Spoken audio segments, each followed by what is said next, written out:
Hello, everyone, and welcome to Old World. We are back with another 2025 Old World Community Tournament game. And we have another elimination match for you. Round 3 here. So both of our players have lost a game in the tournament, but have won the last couple of games in the elimination bracket in order to survive and meet each other at this stage in the tournament. Just going to make sure that our friends on Discord can join us and that we're all set up and looking at chat, and then we'll be ready to go. If you're joining us after the fact here on YouTube, catching up on the tournament, love that you're here. Please give us a like. Please give us a subscribe. Head to the official Mohawk tournament. Sorry, that's not make sense. Official Mohawk YouTube channel and follow the tournament playlist there. Sorry, I'm trying to do 3 things at once. Type on Discord, talk, and move the camera around. All right, so here we are with a map. We have the traditional tournament settings. Tiny, ultra wide, tight. No deviations as far as I can see. Hello, Hazard. Welcome to the chat. No deviations as far as I can tell. Ultra wide, tiny, coastal rain basin. Fun time. So let's do a site count. This looks like to be the middle here. So there's one in the middle, and we'll have 1, 2, 3, 4, 5, 6, 7, 8. 9, 10, 11, 12, 13. So double that. That's 26. There's 27 city sites on the map. Looks like for tribes, we have Numidians, we have Gauls, Scythians, Danes. Ooh, the Danes have arrived. The Danes are joining us today. That's lovely. I'd like to see the Danes. We have the Thracians. Pretty much everybody's come for the party. The Vandals are here. And Clifford has begun with a fantastic, lovely pick. Looks like we're going with a Babylonian scholar, intelligent as well, firing on all cylinders with that science boost. Not opting to open sages just yet, though. That's all right. I don't mind that. We have a camp in the capital, so camp resource will be pretty solid. There's a grove right here. We can take land consolidation at some point. I'll do a grove count at some point. Hello, Aaron. Welcome to the chat. We do have Precious around. Quite a few Precious up top in the north, so if somebody gets itching to pick a Patron's Nation, that could play a factor if someone spots this site early on. A couple wheat up here, some horses all around. The free site is horses, wine. Yeah, so it looks like there's enough groves in the region, potentially iron way down here. 1, 2, 3, 4... maybe not quite enough groves for a big land consolidation. Although 3 here. So yeah, I think we can think about land. That's 7. 7 as we're getting in the core of our nation. Yeah, I think we could maybe consider land consolidation off that. Huge amount of marble reserves, more closer toward the center of the map, or halfway point anyway. Counting 6 marbles across these 2 sites. And yes, so what else we got? Another 6 marble in the direct center of the map. That's interesting. Lots of scrub land. A little bit of a wider ocean down here. Let's take a look at potential traders' locations. Not really much in terms of resources. Not really much at all. The furthest trader's spot away is here. Although Babylon could do something cheeky and choose to put traders up here for all this income, have the fair boost this gold and the gems, and that will open, and it will give him that worker, right? There's these farms here, so we'll give him that efficient surveyor worker, and then he can worry about bringing maybe another traders into the game much later. But really, I mean, that's going to be... You can deprioritize traders. You can make it so like maybe you only have 1 or 2 of their whole cities in your whole empire. But Yeah.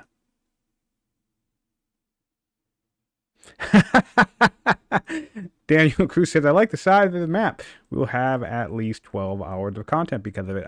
Potentially, it's possible. It does depend on the players. I definitely think these ultra wides can end a bit quicker than you think. I myself tend to like the smaller maps. Not just because they're quicker games, but also because the tension ramps up quickly. I think the game becomes significantly more interesting as soon as you establish a border with your opponent. And yeah, Square Continent's probably a little too small, to be honest. If I'm being honest, Square Dual Continent might be a little too small, but it's still fun. And maybe for continent, wide is probably the best. Dual wide. Tiny square continent actually isn't that bad, to be honest. I think, interestingly enough, we have an ultra-wide dual map here, I think is what we have. Yeah. No, this is tiny ultra-wide. Oh, shit. Yeah, it might be a while. Okay. So I actually think a tiny square continent map is the same size in terms of distance between the capitals, between the players, is roughly the same size as a dual ultra-wide coastal rain basin. So if you dual ultra-wide coastal rain basin versus tiny square continent, I think you'll be about the same distance from each other. But of course, the landscape will shift dramatically. But I am just noticing this is not a dual map. This is a tiny map. I think I might have said it was a dual map at first, and it is not indeed. So it's a tiny ultra wide. Our players have some space. Yeah. So yeah, Cliff went Babylon. His first 2 games played in the tournament, he went with... Did he go Greece for both games? Now I can't remember. He went Greece on his last match. I know that. Yes, I did inform the players that that it might be wise to keep simultaneous turns on even after the 15 turn mark and kind of just wait until they establish a border or wait until conflict is going to pop up. That really the easiest way to get these games going at a pretty good pace is just run it simultaneous and deal with whatever quirks that may come from that game mode.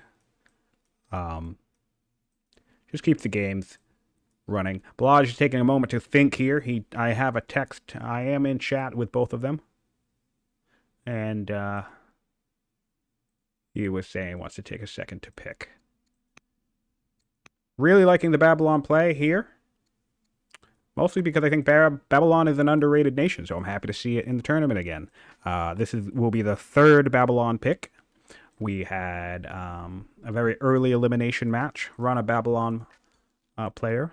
One of our first players getting knocked out at a Babylon match. And then I was lucky enough to be able to pick them in my very first match in the tournament. And they didn't steer me wrong in that game. It's a fun time. A really nice nation.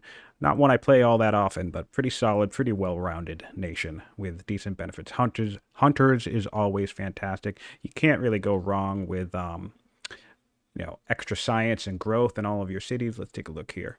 Yeah, 1 extra science and 20% growth on all your cities is pretty solid benefit. I never really make use of the treasury, to be all that much honest. I build it eventually, I think. It really depends.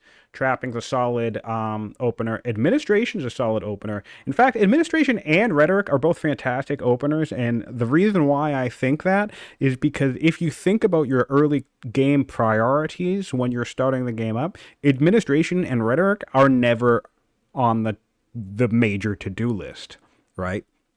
So take a nation like Greece, for example, who does not start with administration. You're still thinking, oh, do I want divine rule? Or, oh, do I want trapping? Do I want centralization, military drill? Do I want serfdom, right? So we're racking up this longer and longer in lists that isn't administration and isn't rhetoric. So I actually think the advantage here of starting with both of these less desirable texts is that they're actually fantastic texts. Starting with the ability to add granaries, we don't have any wheat in the city here, but if you did, starting with the ability to add granaries, if you had like a double wheat to open with, is pretty freaking great. I'm not going to lie. That's like amazing. And then rhetoric is a law you're going to need eventually anyway if you're going for 4 laws, and especially on this map style, coastal rain basing, exploration actually makes a fantastic first law. But again, the trick is you never want to tech it first. Like if the question is, am I going to labor force, am I going to centralization, or am I going to rhetoric first? Like if you had a blank slate, it's almost never going to be rhetoric, right? So I actually think the advantage there for Babylon is the fact that they just have it. It's out of the way. They can get forums if they want. They can get dualism if they want, which is a really nice theology, especially in these shorter dual metas. And they can get epics or exploration, no problem, pretty easy early on.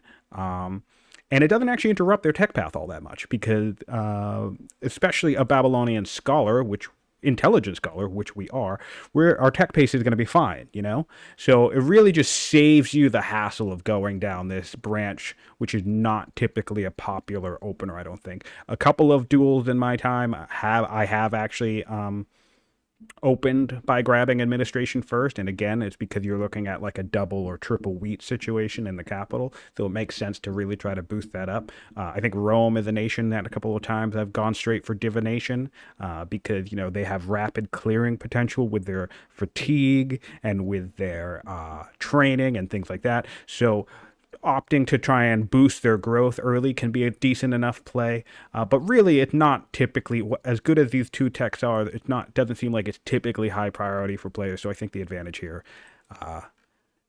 not to belabor the point, but for Babylon, is that they just start with it right away. They don't even need to think about it, which is great. And we have Kush. We have a Kush. Besieger hero.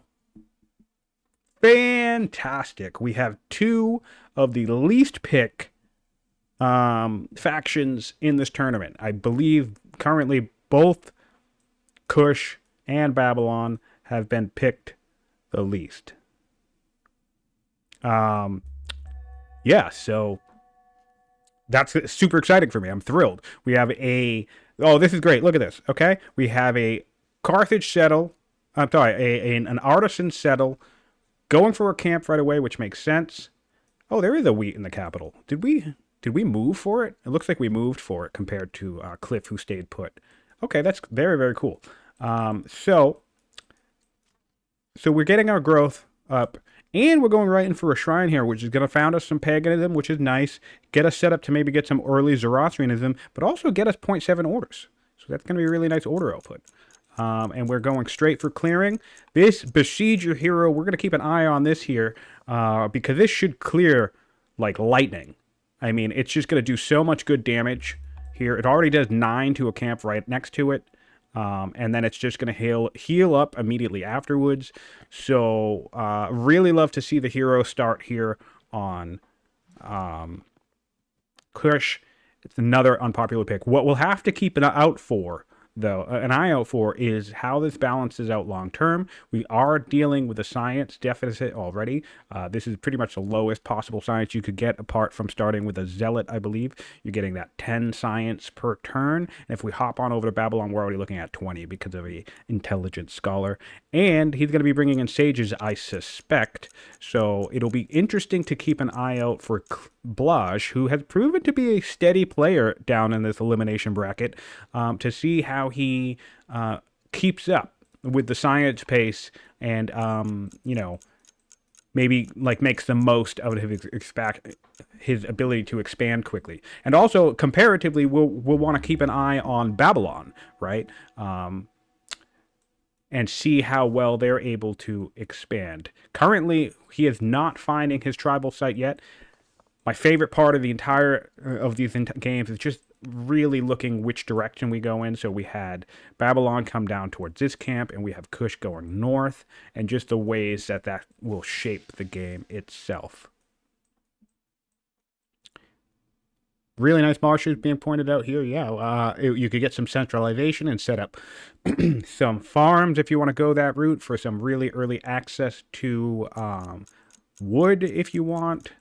There's a nice set of lumber out here. Not a lot of good lumber on rivers, which is unfortunate.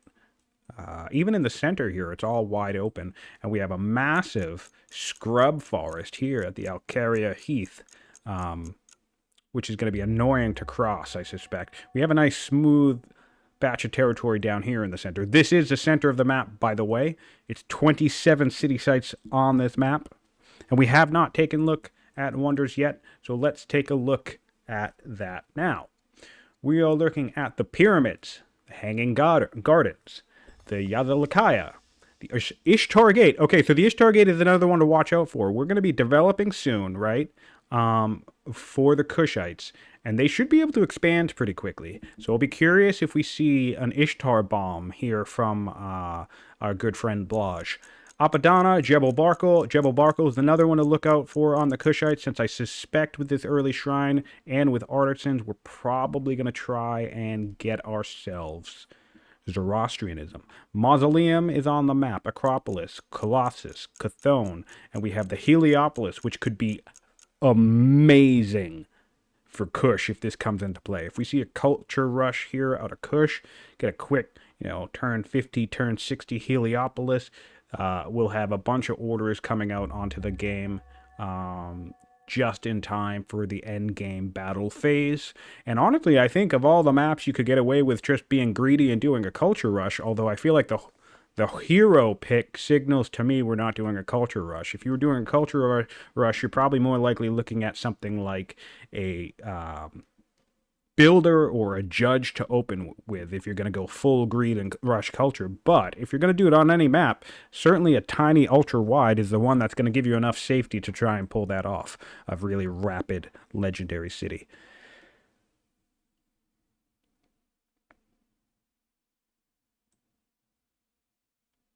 Yeah, Egypt would have been an interesting pick here. We definitely have a lot of territory, the nice territory in our start zone for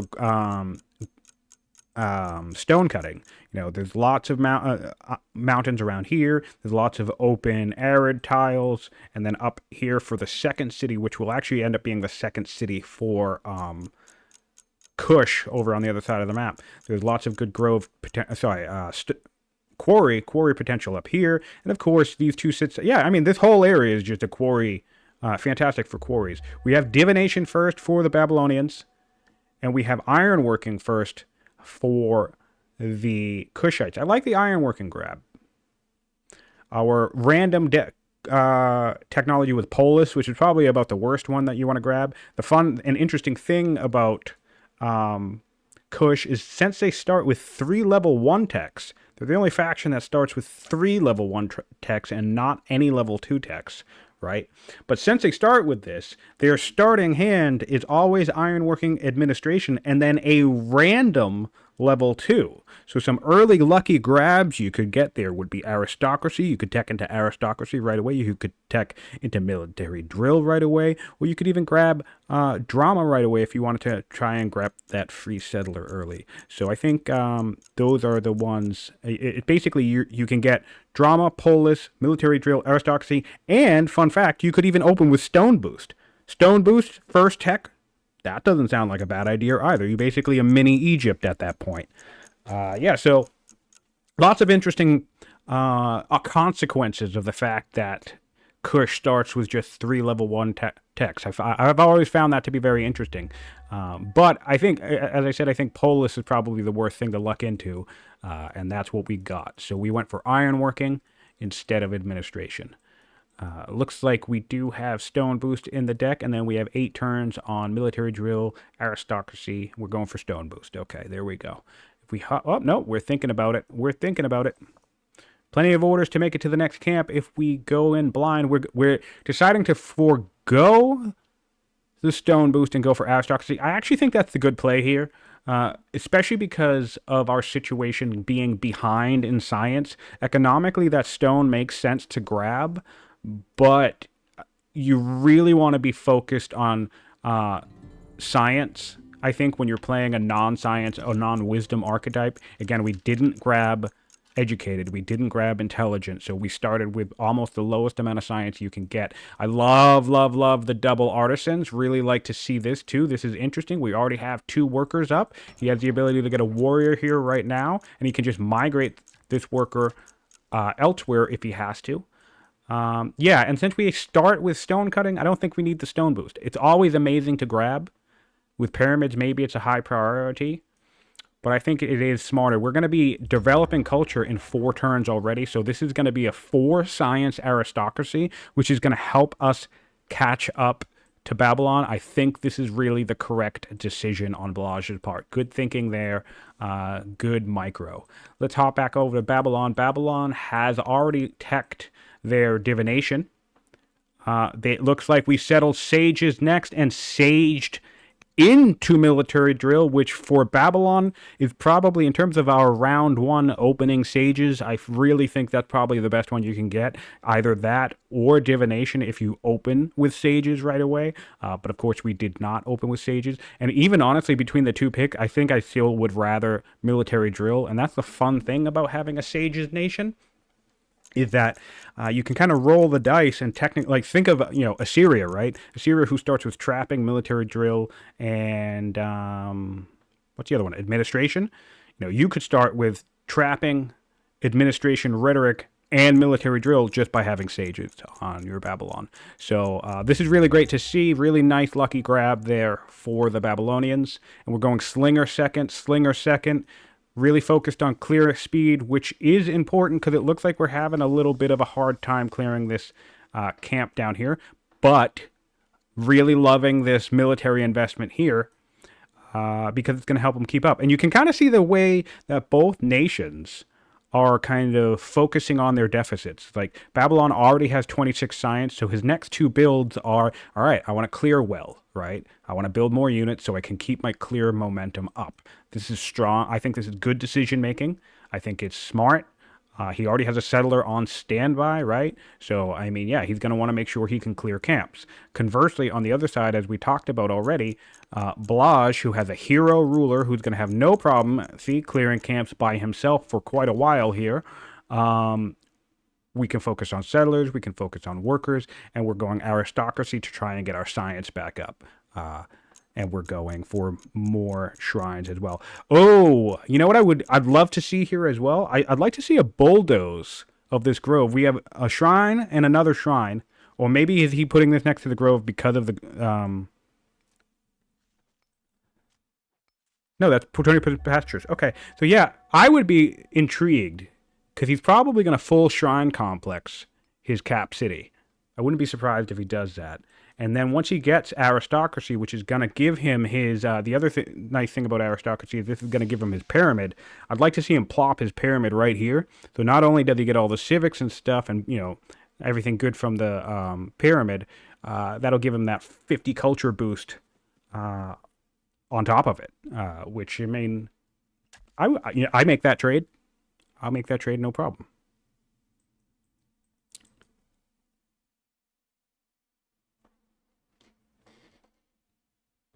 Yeah, Babylon did lose a see, that's one of the things where,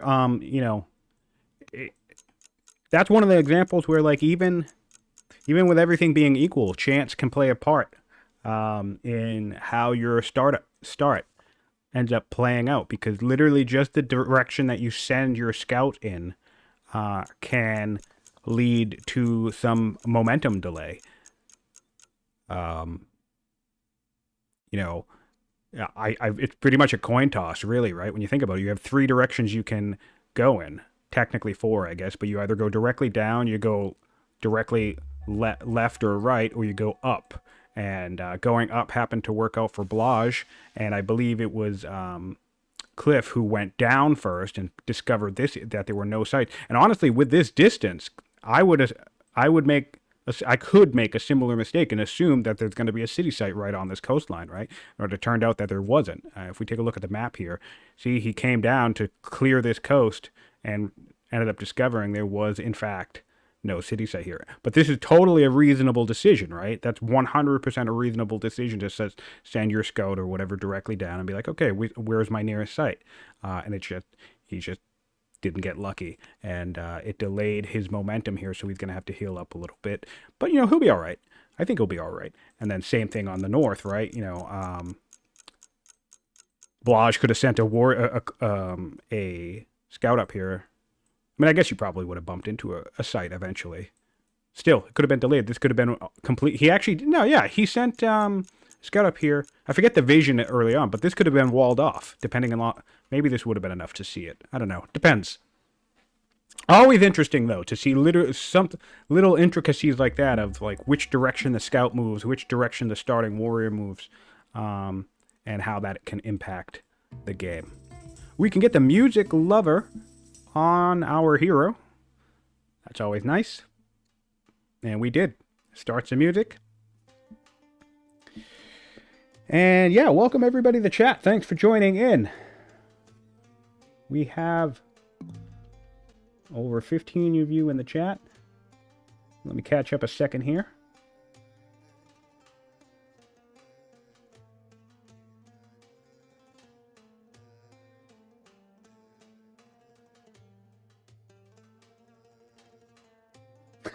Yes, pure luck. We finally have Babylon. I don't know if you caught my Babylon game, by the way, but you should check it out. I think it was a really good one. And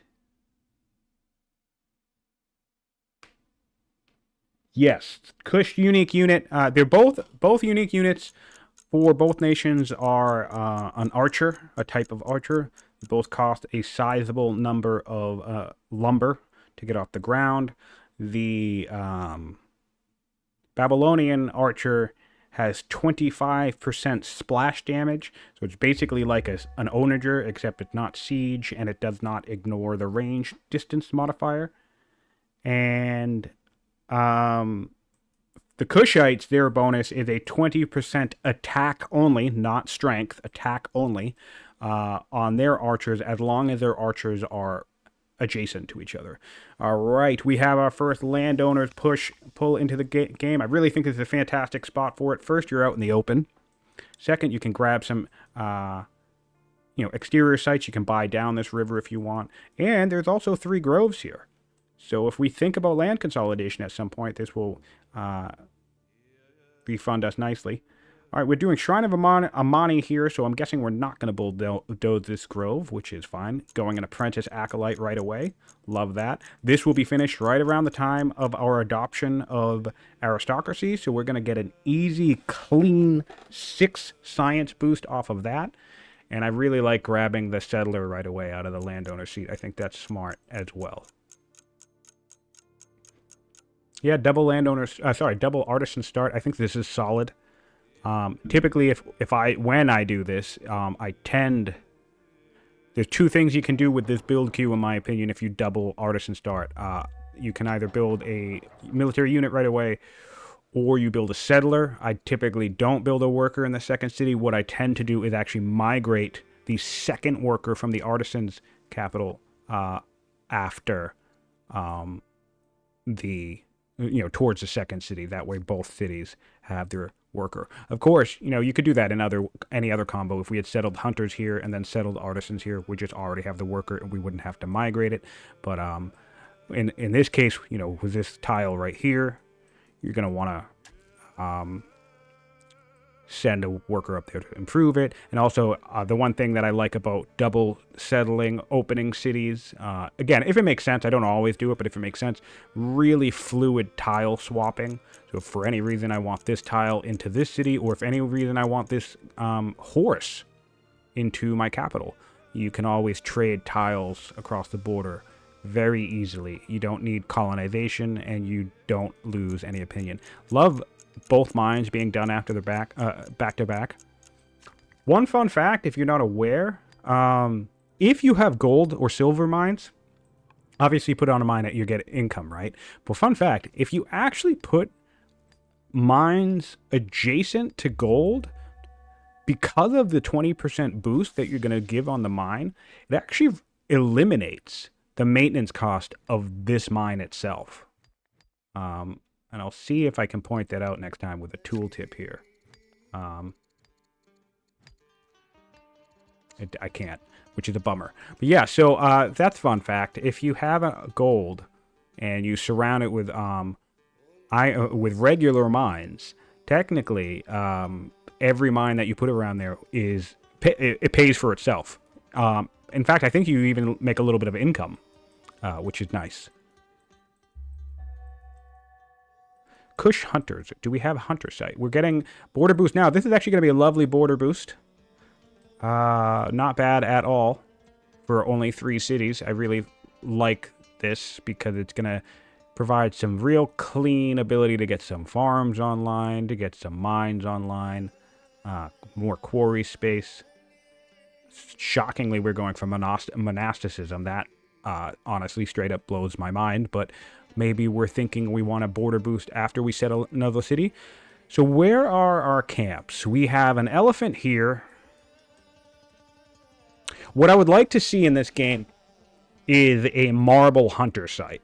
So we have 3 quarries right up here. It'd be really cool to see Kush clear this out and put a hunter seat here.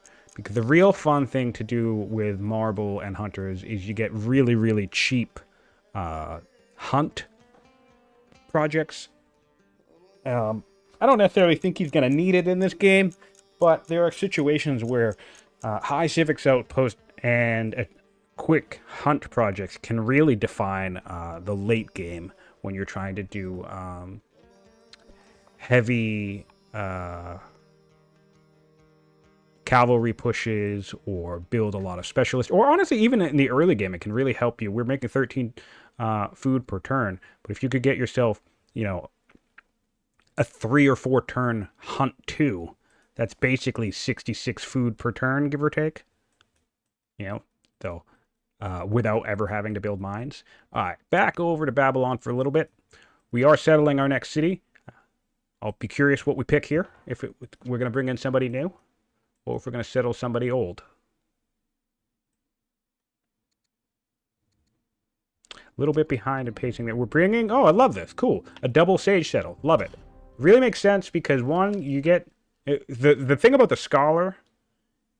This is an archetype that is especially well suited for kind of single city spamming if you're a sage empire, because every sage city gets an archive, which means every sage city automatically gets an extra 2 science if you're a scholar. Really great way to hyper boost your science here. We're already at 34 science on turn 17, and that's strictly because we have the scholar synergizing with the sages, as well as having intelligent and of course the Babylonian boost. So if we pop into this city, this one instantly settled city is worth 5 science, and even when intelligent gets cut in half in the upcoming patch, it's still going to be worth a shitload of science. We're going to have the archive, we're going to have Babylon, we're going to have the base, and then we're going to have the 2 from the archive, right? So that's still going to be 1, 2, 3, 4, 5 base. It will be 5.5 base instead of 6. So very, very powerful synergy there with scholars and sages, and particularly the Babylonian scholar. I think that's a strong synergy as well, to be honest. Getting drama next. Probably going to boost out that free settler. Don't really need aristocracy here. Aristocracy, of course, would be nice, but, I mean, with this level of science, we have the flexibility to kind of ignore it if we want and prioritize something else. Drama and a settler and expansion makes sense. Honestly, oh, man, no. I would grab navigation right here. I'd like to see navigation because you could do, we're making 50 civics per turn. You could effectively first turn navigation and start your order economy up. So I do think this might be a little bit of a misplay. Maybe he's worried about clear momentum. I can definitely understand the decision, and I could be wrong here. But I'm thinking navigation probably would have been the smart play. Just jump right into serfdom immediately. First law serfdom, that would have probably be finished on like turn 22, give or take, turn 22, turn 23. So yeah, turn 22, 23, serfdom would be a nice boost, especially since Babylon doesn't really have too many inherent order boosts for itself. It does have hunters on camps, but we literally only have, we have camels! Watch out, they spit. There's camels in the center of the map. But that's it. We have camels, 1 game, 1 camel, 1 game, 1 fur, and then 1 elephant. And that looks to be it for the entire layout of camp resources on the whole map. Per side, by the way. So that's like 5 camp resources per side. All right, getting Slinger next. But this is what's nice. It's like, this guy can still... It'll take him a little bit, a little second, but he's still doing fine work on this camp, all by his lonesome.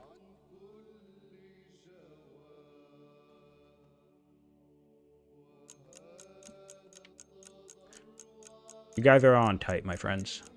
You should actually stick to simultaneous. Yeah, they're already on tight.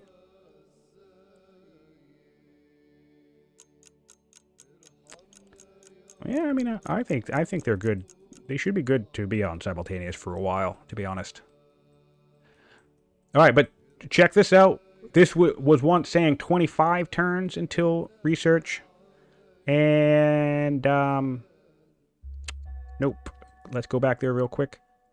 By adopting aristocracy, centralization, forgive me, finishing that specialist, we're at 21 science per turn, so it's already knocking down to 17 science. Very fascinating to me that we're going straight into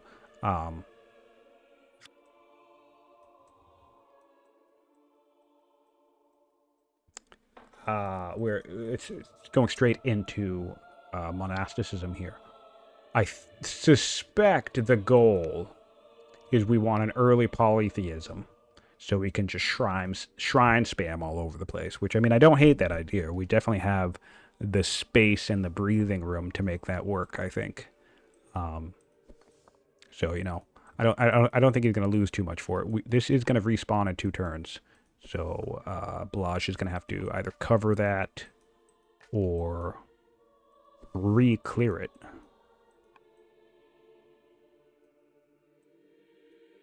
And this still, though, even though this guy's doing fine over here, this still, in my opinion, is the value of just always. I don't like to think that, I don't like to say there are too many absolutes in this game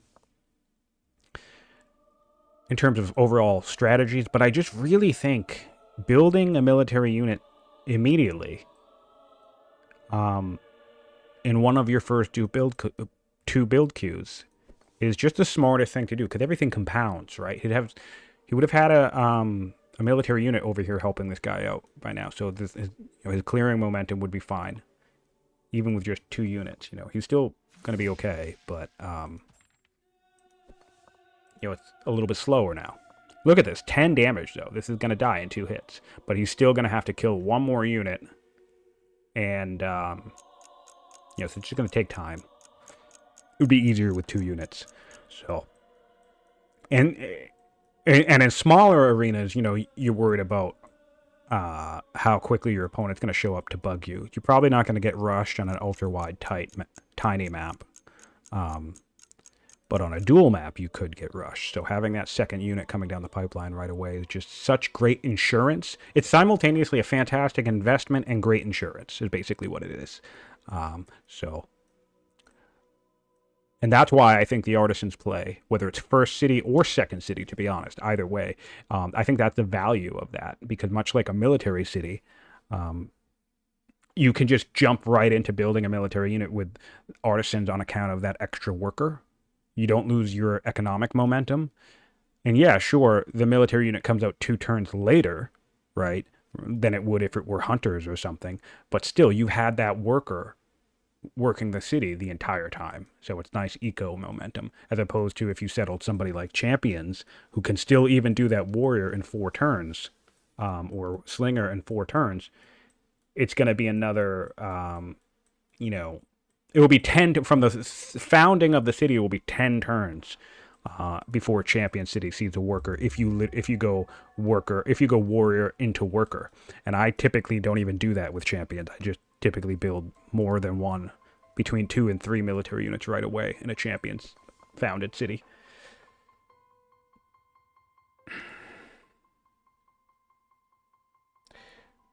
I'm assuming in duels, question from the chat. I'm assuming duels is just an incredible risk to not get a dedicated military family.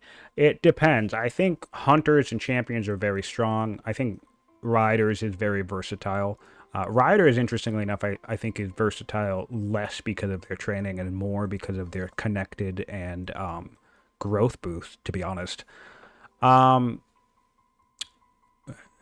So yeah, I don't think it makes too much sense to cut out military families, but it can be done. Blaj actually did that in his Rome game. I think if you're going to do it, Rome is one of the nations you could do it with because they have that inherent training. Also, you know, you can kind of like sub certain families in. So like, let's say this was a landowner's seat. One advantage to landowners that kind of can make it sub into a military family is that there's iron right over here. Babylon knows there's iron right over here, right? So let's say this was Egypt instead of Babylon, but just for the sake of the argument, we know there's iron over here. But there's no way from this city, or this city, Champions is going to get this iron efficiently. It's not going to happen right away. When it does happen, you would need to adopt colonies, so that's a civic cost, and then buy all the way out to the tile, which is orders and money. You get to save, at the very least, that civic cost, as well as that tempo, because you don't need to tech to navigation. Oh, we switched to navigation. Or did we already get drama? We already got drama. Never mind. We have super fast science. Nice. All right, so we did drama into navigation. That's fine. But anyway, just to cap off this point. So landowners can be an interesting flex into a military family because you can be like, oh, wow, hey, there's iron 6 tiles away. Plop landowners right here, buy out to the iron immediately, like with your scout or with your worker. Hook up the iron, and then this specialist, which you'll have the citizens for, will only take something like 3 turns to build because landowners have double speed. So next thing you know, you have the training output of, I mean, that would be 12 training. So yeah, that's basically a champion seat worth of training output. An early game champion seat worth of training output just because you bought tiles, built a mine, and built a specialist. So there's some delay there, but landowners can flex in to military families. Artisans can do something similar. If you don't have champions, you could toss the artisan family on a double iron spot, and it would basically be like both of your irons are being boosted by a barracks immediately. So that's nice. So landowners and artisans can kind of flex into military families. Clerics kind of can, but it's more long-term, harder to pay off, and it's mostly because they have good generals. Lots of zealots show up in the cleric family. So the couple families can flex. But mostly, yes, it's smart to bring in hunters, just because Sentinels is so damn good. So I suspect both of these players will bring in... well, we already have hunters in the Babylonian cap. I would be shocked if we don't see hunters come from... Kush, especially because, I mean, they already have Sentinel, Beja, archers are just disgusting. That is a 50% chance attack in friendly same family territory because you get Sentinels, you get the adjacent bonus, and you get the 10% from being in your family territory. That is 50% on the offense. That's just gross. It makes attacking into Kush so difficult. Getting our second acolyte up and running, which is really nice to see. So I think that seals the deal for Zoroastrianism on the Kushites, which is nice to see, and also going to help pay off this monasticism that's going to be coming down in just about 11 turns or so. I suspect we'll drop 1 or 2 more turns by the time we get to the bottom of this count. It says 13 turns away now, but it's probably closer to 11. Babylon is trying to clear the north. So we have 3 city sites in Babylon, 3 in Kush, 1 settler on the way, 1 site cleared. So we can settle right away. Not the best scouting for Blaj. You know, he has the general region panned out, but no sense of where his opponent is. And on the flip side, let's see how Babylon's doing on that front as well. Babylon is similar, slightly worse, but whatever, you know. It's not a competition. Oh wait, it is. Never mind. It is a competition. Yeah. Anyway. This camp should get cleared quite nicely. Yeah, I think Babylon has a nice military. Let's take a look. Yeah, Kush is much weaker at the moment. So this is nice for Kush because Kush is far away. But this is really nice for Babylon because he's going to make up for that, not having a military archetype. And I think once he can kind of get this squared away, he has another settler coming up, get this squared away, get himself healed up, I think he'll be able to push out into the rest of the map quite nicely. Whereas, there's going to be a little bit... Honestly, it might even be similar pacing because this is going to be done in 2 turns. This guy's going to heal up. This will be done in 6, so this one will probably be coming out by the time this slinger over Napata gets to Naka and start, ready to clear over here.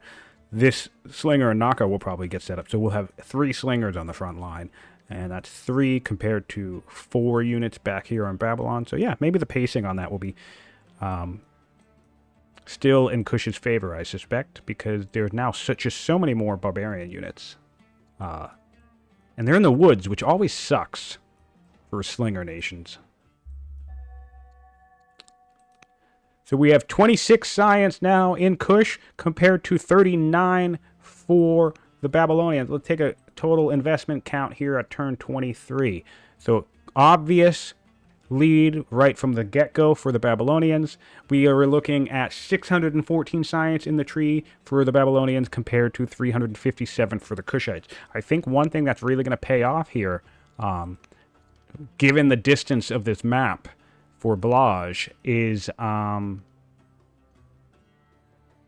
this monasticism grab, this deep monasticism grab. Not a typical tech path we've seen so far in the tournament. It has happened before. Aristocracy straight to monasticism. But, certainly not without its risks, but I don't think Blaj will be punished for this. And I think when we start setting ourselves up with monasteries everywhere, and there's a couple of good grove spots, I wouldn't even be surprised if we see a pivot into land consolidation next, immediately after monasticism, just straight up. Oh, we actually have it pegged. Here we go, look. These are the 2 targets. So Blaj is thinking monasticism into land consolidation. Really, really nice to see that. And we'll also get some shrine spam if we want it, which is extra strong on Kush. So Blaj has a plan, and he's acting it out, which is cool to see. 4 turns on a settler in a row, 2 slingers coming out, a worker coming out.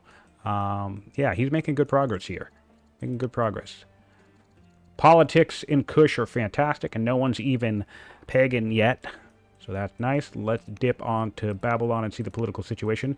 Politics in Babylon is fine with the sages. A little bit of grumpiness coming from it out of the Kassites, and a little bit of grumpiness with the pagans ourselves. What do we have? We have a superstitious. Yeah, superstitious versus intelligent. That'll always get you. But there you go. We're saying we're on Team Kush for sure. I don't know. This is a tough call. Fluffy and I were actually literally just joking about this yesterday, that, Kush and Babylon need love. In his first game, he picked Kush because Kush hadn't been picked all that much. In my first game, I picked Babylon because Babylon hadn't been picked that much. And so we were talking about how, we're hoping we see more Kush and Babylon love. And now here they are in the same game, which is just upsetting because a win for one will count as a loss for the other. So this is not what I wanted to see. Like my boys, I don't want to see them fighting. I want to see them being friends.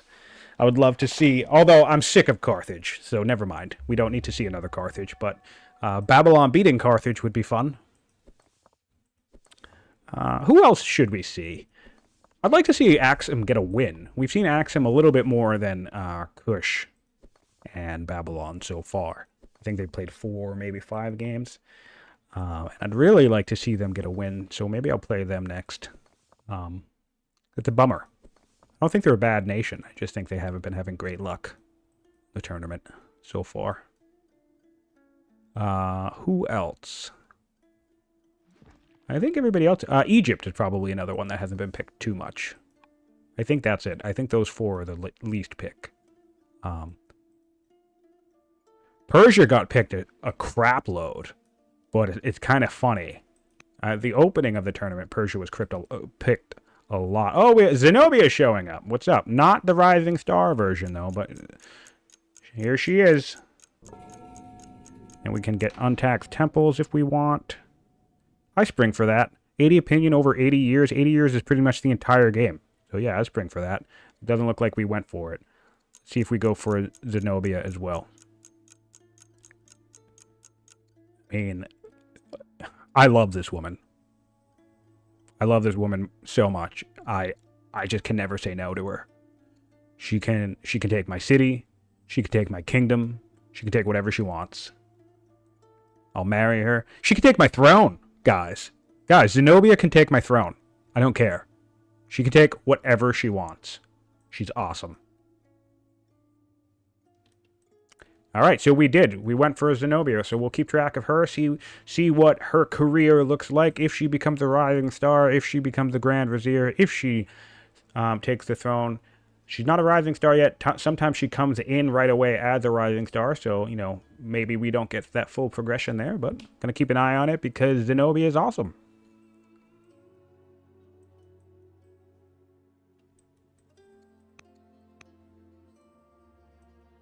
All right, we're getting... oh, I like this. So let's talk about this. I mean, we're going to get monasticism soon anyway, but I'm going to talk about this anyway. So I suspect this is happening because of monasticism and we're playing Kush, so we're probably going to shrine spam anyway. However, it's very, very common for people who play military, who have a military shrine, especially the just straight up, you know, 2 training one, right? In Kush's case, it's 3 training. To take that 2 training and put it in their military seat. Or one of their military cities. You know what's interesting? I actually don't like to do that.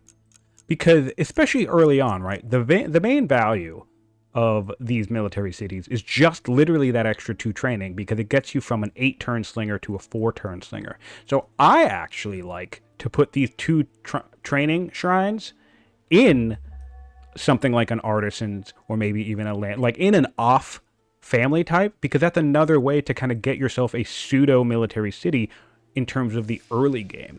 Gives you another node with which to access a 6-turn slinger or warrior or whatever else without actually bringing in that other military family. And I really like that. So seeing the training shrine get tossed in this city is nice. But again, I suspect that's happening for Blaj because he's probably going to put all 4 shrines in at least the first 4 or 5 of his cities, if not more.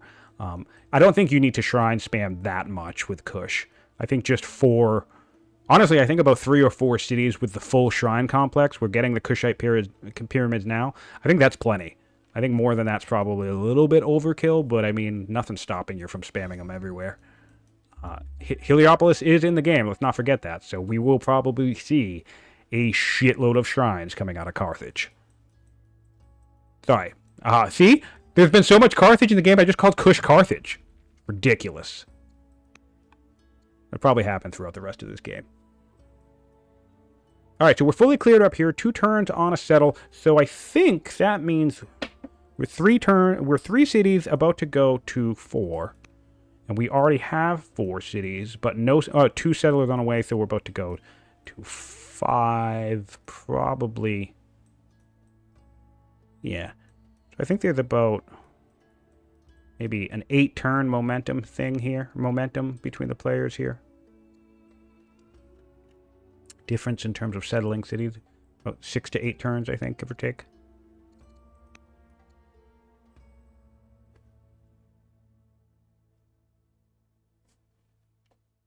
Well, the interesting about the Kushite pyramids that I think sometimes can make polytheism a little redundant.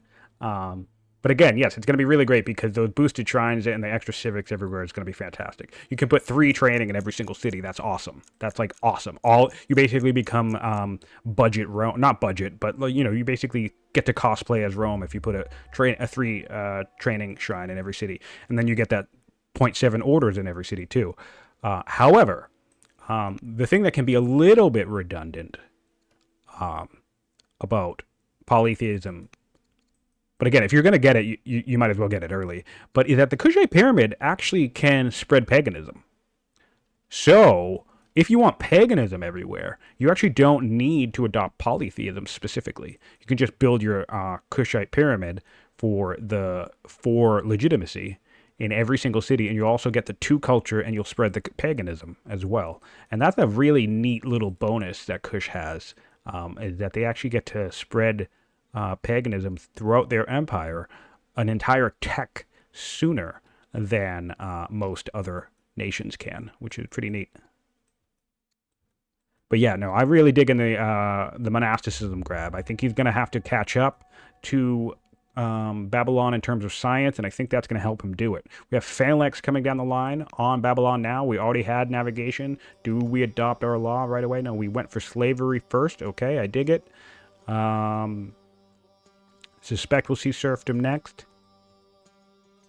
There's some pretty decent rivers here. If we take a look, this is a pretty solid river.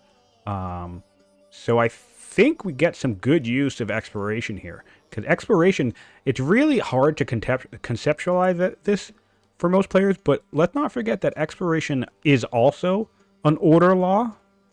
It's basically orders at the start of the game.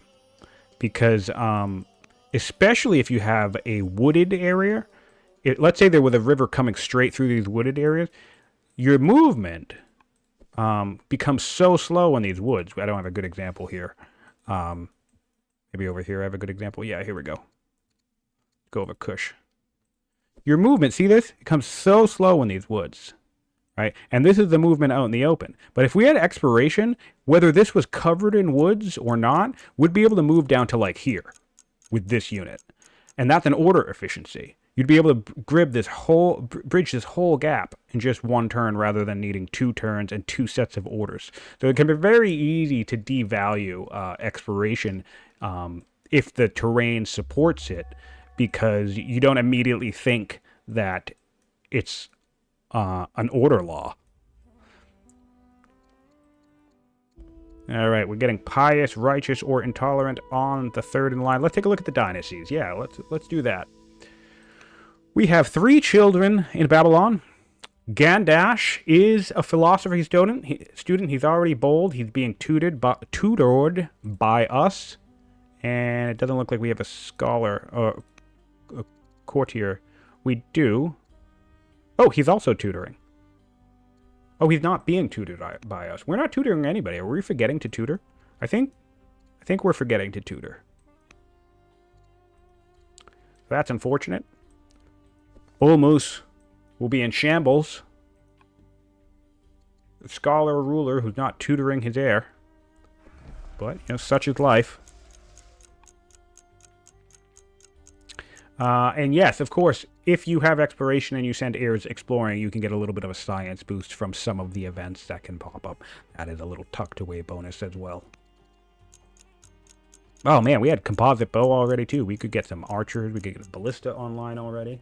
More ranges, which is more science. I really like this line, these 2 techs into each other, just because if you do these 2 techs pretty early and then you just set yourself up with a bunch of officers, you get a shitload of science, which is great, and then a shitload of training, which is even better. So it's a good way to cover both your needs in this type of arena, this dual arena, where it's like you're increasing your science, you're increasing your military efficiency. In the case of composite bow, you're increasing your defensive capabilities as well. So I really do think military drill into composite bow, especially with the ballista. I mean, come on. Even if you're not being offensive, even if you're not rushing someone, if you have a ballista early enough and someone's planning to rush you or attack you, I mean, they're going to have to figure out how to deal with this one thing.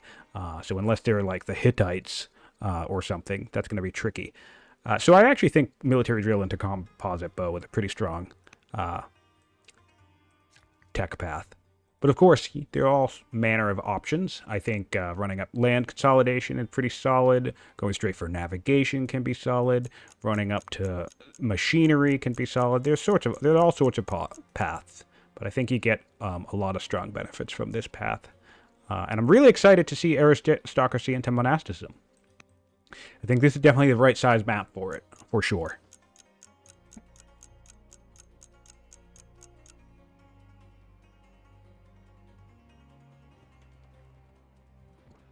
Oh, does the tooltip actually say that? I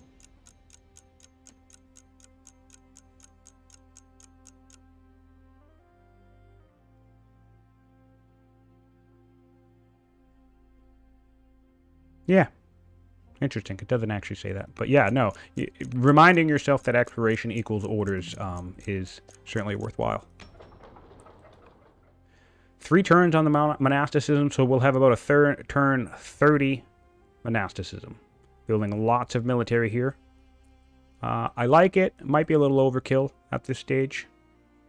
And it looks like we have a nice earthquake in Moreau, so that's always annoying to deal with. But might as well get it out of the way early. Which is not to imply that you can only get 1 earthquake per game. But, I mean, I generally think if you get hit with 1, it'll probably be a little bit before you get hit with the second, with any other ones. Take a look at some events. We can now... Okay, here we go. Yep, we're back. We're back. We're back. Time to get the Rising Star. We're well on our way. Crazy. I wonder how guaranteed this whole progression is. Like, if she shows up, I wonder how, like, inevitable, if you say, like, this is a no-brainer. Like, why would I imprison you? I love you. You're perfect. There's nothing wrong with you. Just live your life. Do what you want to do. Me kingdom, a Su kingdom.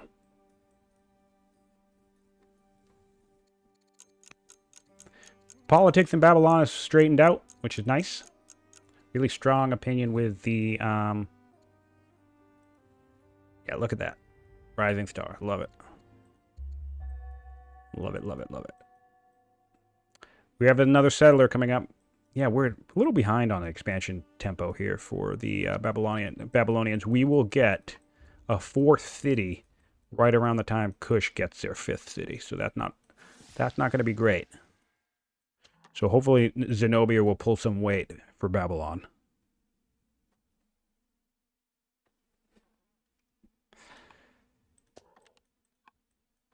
What else is happening? What's happening in the lands of Kush? Oh, I didn't check their dynasty. Let's check their dynasty. So the Kushite dynasty, we have a couple young, strapping young men. 19-year-old Zealot. All right, so we go hero into Zealot. That's pretty aggressive. Pretty aggressive. Normally, if I start with a military archetype like a hero or a Zealot, I try to pivot into something that's really good for, like, you know, early to mid-game development-wise. I mean, it's really a safer bet to have, like, a nice general coming into the mid-game in case you start skirmishing with your opponent. But if I'm opening with a general, I tend to think builder or judge or scholar for the second ruler. But, you know, Zealot, I can't go wrong with that. Especially with the Zoroastrianism pick, we'll have lots of rushing potential. So that's always nice to see. And politics in Kush is still swimming. And once we start adopting paganism everywhere, we're going to be just going great. Be curious, the final family. We still have not settled a 3rd family. What's nice about artisans, though, is if we do pop artisans up here, you get that worker right away. So even on a delayed settle, it kind of similar to delaying sages and, you know, getting a deeper tech. While that actually, you know, is an increased investment. You know, it's still rolling the dice, but you know, could increase and kind of like make that stronger by delaying it. I don't think you make artisans stronger by delaying it, but it's nice that if it's coming in late, like your 5th or 6th city, at least it comes with a worker, so it can get online pretty quickly, and it comes with that latent culture boost, so it's going to level up pretty quickly. You know, it's not necessarily the worst family. I like to bring it in, you know, 1st or 2nd, but if you are bringing it in late, it's not that bad, because, you know, there's flexibility there. You get that worker. Timid Zealot. Yes, it is a timid Zealot. That is true. Timid and intolerant. We have 2 nasty weaknesses on this Zealot. But one of the nice things about the stressful mechanic is oftentimes you can get an event that will help you shake off one of your weaknesses, sort of, right? And in return, if you accept it, you will become stressed instead. And stressed, obviously, as we know, is temporary. You could end up with something like drunk or whatever, but it's a nice way to try and you can't do it manually. It's still, event-based. It's luck-based. But one of the saving graces of ending up with weaknesses is that they're not necessarily as permanent as they used to be. Because Behind the Throne creates an opportunity for them to disappear, basically.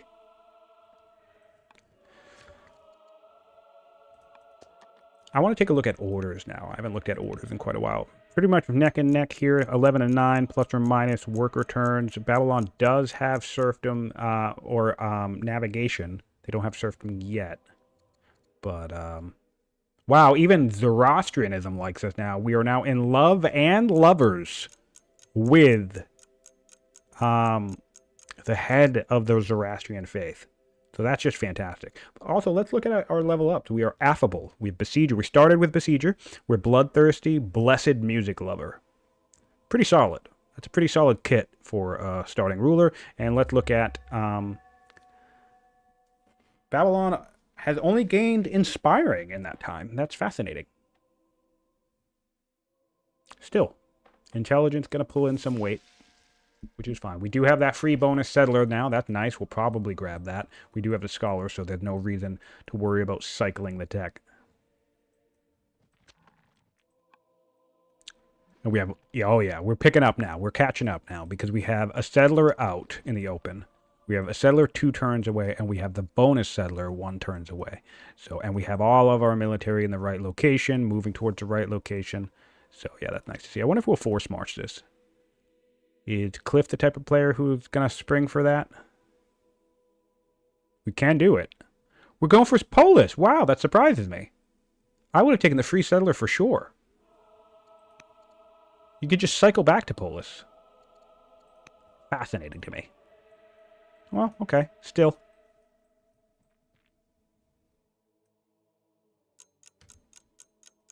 Interesting. I wonder where this fella's going. All right, so no force march on the settler either.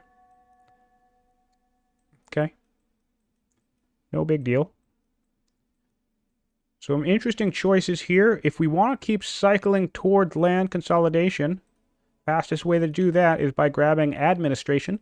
But of course, I don't hate the idea of grabbing labor force now. I don't hate the idea of grabbing military drill now. Both are solid techs. We don't have much in the way of pasture, so we're going for labor force. That's solid. I think we can get a pretty decent slavery law from this. And yeah, look at this guy. He doesn't care. And honestly, he should be moving this guy up here because you don't need to sit on the site like that when you have a settler nearby. You have plenty of time to settle it. But he has warriors. He has slingers. Yeah, he's doing fine. Things are looking good in Kush.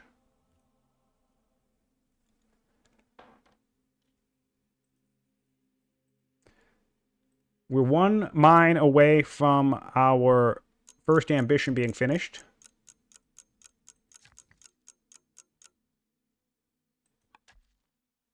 And it will be done in 3 years, which is nice. And oh, awesome!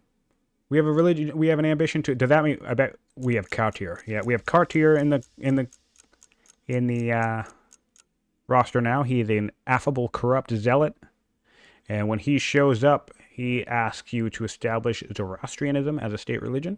So if you combo that well enough by settling Zoroastrianism early, and he shows up, you can get yourself an extra 10 legitimacy out of it pretty easily because you were probably planning to adopt Zoroastrianism anyway.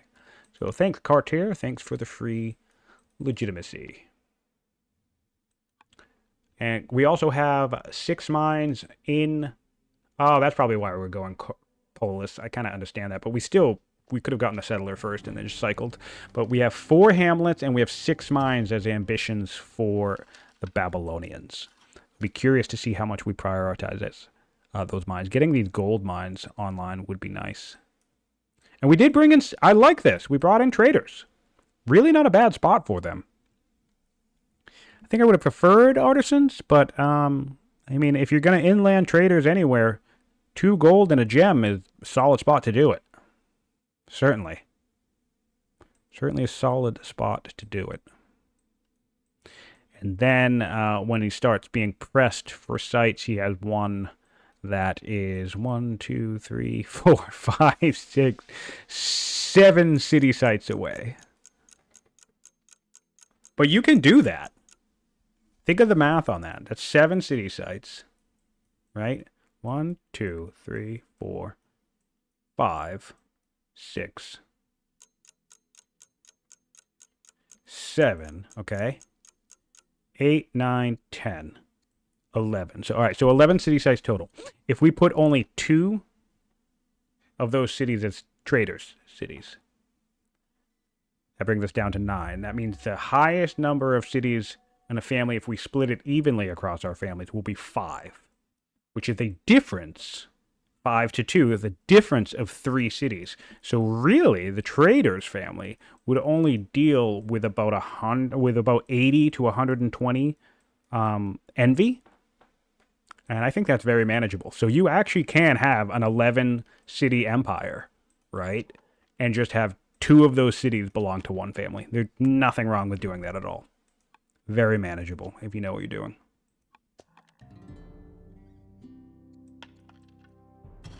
There are some smoky mountains in Babylon. Could be some volcano activity coming.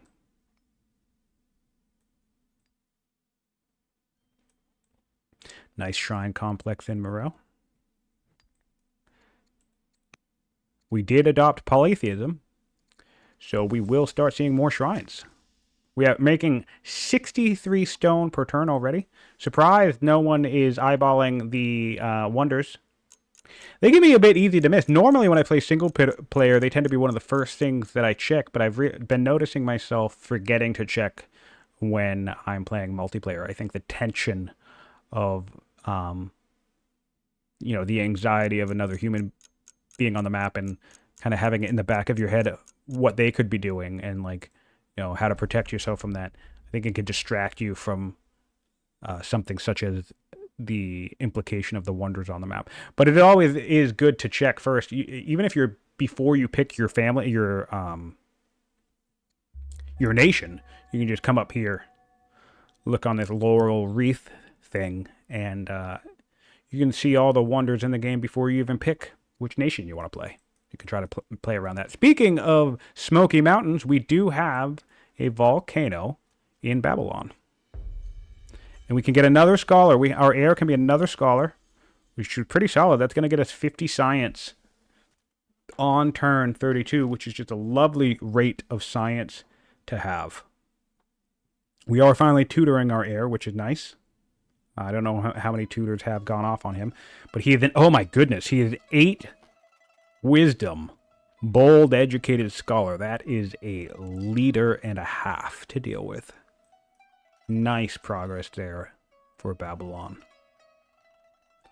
Nice development. We have a judge wife who's pretty solid in stats as well.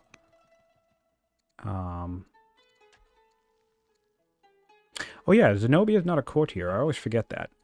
But we do have a couple courtiers as well. Solid income coming from this orator delver. Solid incoming from this builder who's currently ill. And decent science and civics coming from the other orator. Nice. Nice. Disappointing we're dumping the free settler, though. Hate to say it one last time, but I'm gonna. And over in the Kush, we have some decent stats from our courtiers here as well. We have an intelligent judge, which is just fantastic to grab because they make such good governors. Is she governing anywhere?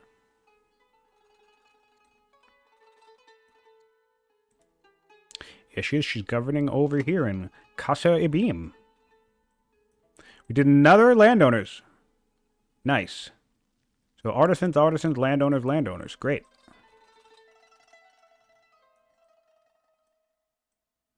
Cool to see. And we're doing a Shrine of Melul for the orders. Shrine of Amani for the civic. I just love this nation, man. You do the civic shrine everywhere, plus a pyramid, and you just get massive civic output in this empire. So once he's fully set up, what you're going to see is towards the end game, right? Once, you know, they're really clashing with each other, or, you know, maybe Kush is really building up. One thing you can see in this game is a decent amount of civic rushing, because Kush can very easily and very quickly, once we add in monasteries and, you know, monks, if we go for that route. No reason not to drop a monk in the capital or in Napata. Just scoot them up to Elder real quick. If you see that full combo of things, also if you want to get really crazy, make Zoroastrianism become a legalism family. Although certainly, of course, it's hard to pass up. It's ridiculous. Mythology on Kush is ridiculous. Anyway, point being, it's very, very easy for them to get their civic income to crazy levels. Yes, the Yaz would be a wonderful grab for the Kushites. Great call out on that. Yaz and Jebel are two things I would love to see. Colossus would be also a funny grab on top of it at all. And if we do just scoot up to Legendary super fast, which I suspect, in addition to the Heliopolis, we could always cap it off with the Pantheon. And then we just have... all of our cities would be generating something stupid like 40 civics per turn. It would be ridiculous. Any city with a shrine complex, anyway. Be crazy.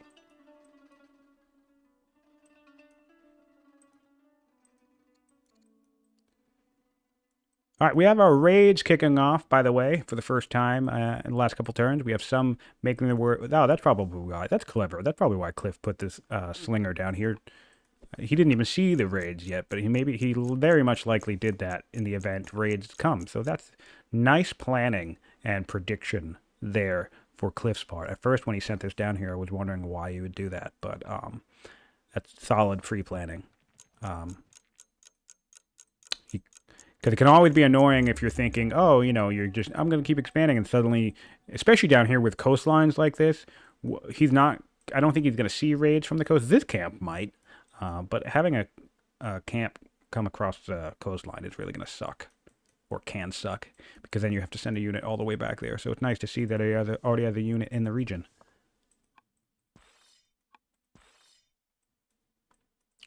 We can make some decent work of this guy. We'll have to back off, heal up, come back down here with this.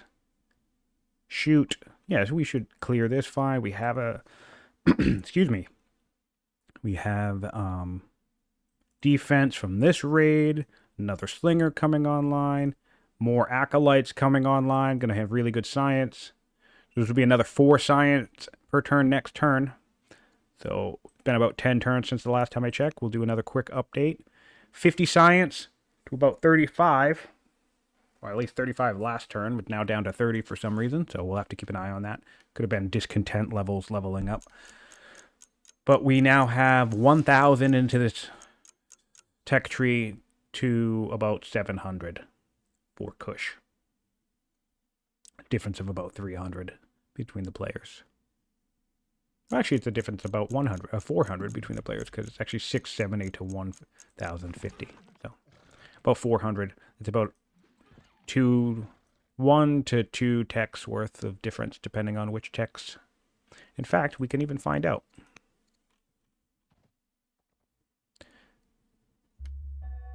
Kush. That's fantastic. Actually, this just goes to show you the nature of a beeline, right? I was mathing that out in terms of actual science tech cost, right? Like 400 science difference is about, you know, could be 1, 2, 3 techs, right? But we're actually looking at a difference of 6 because the majority of Kush, 7, because the majority of Kush's science was invested into a deep part of the tree, literally just aristocracy, monasticism, while when we look over here, Babylon has spread himself more out across a bunch of cheaper texts. Diversified, if you will.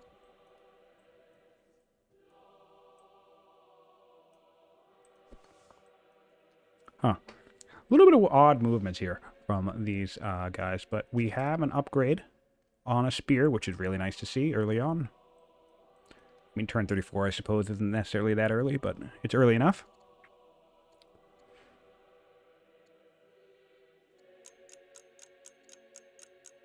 Nice. We can get a very cool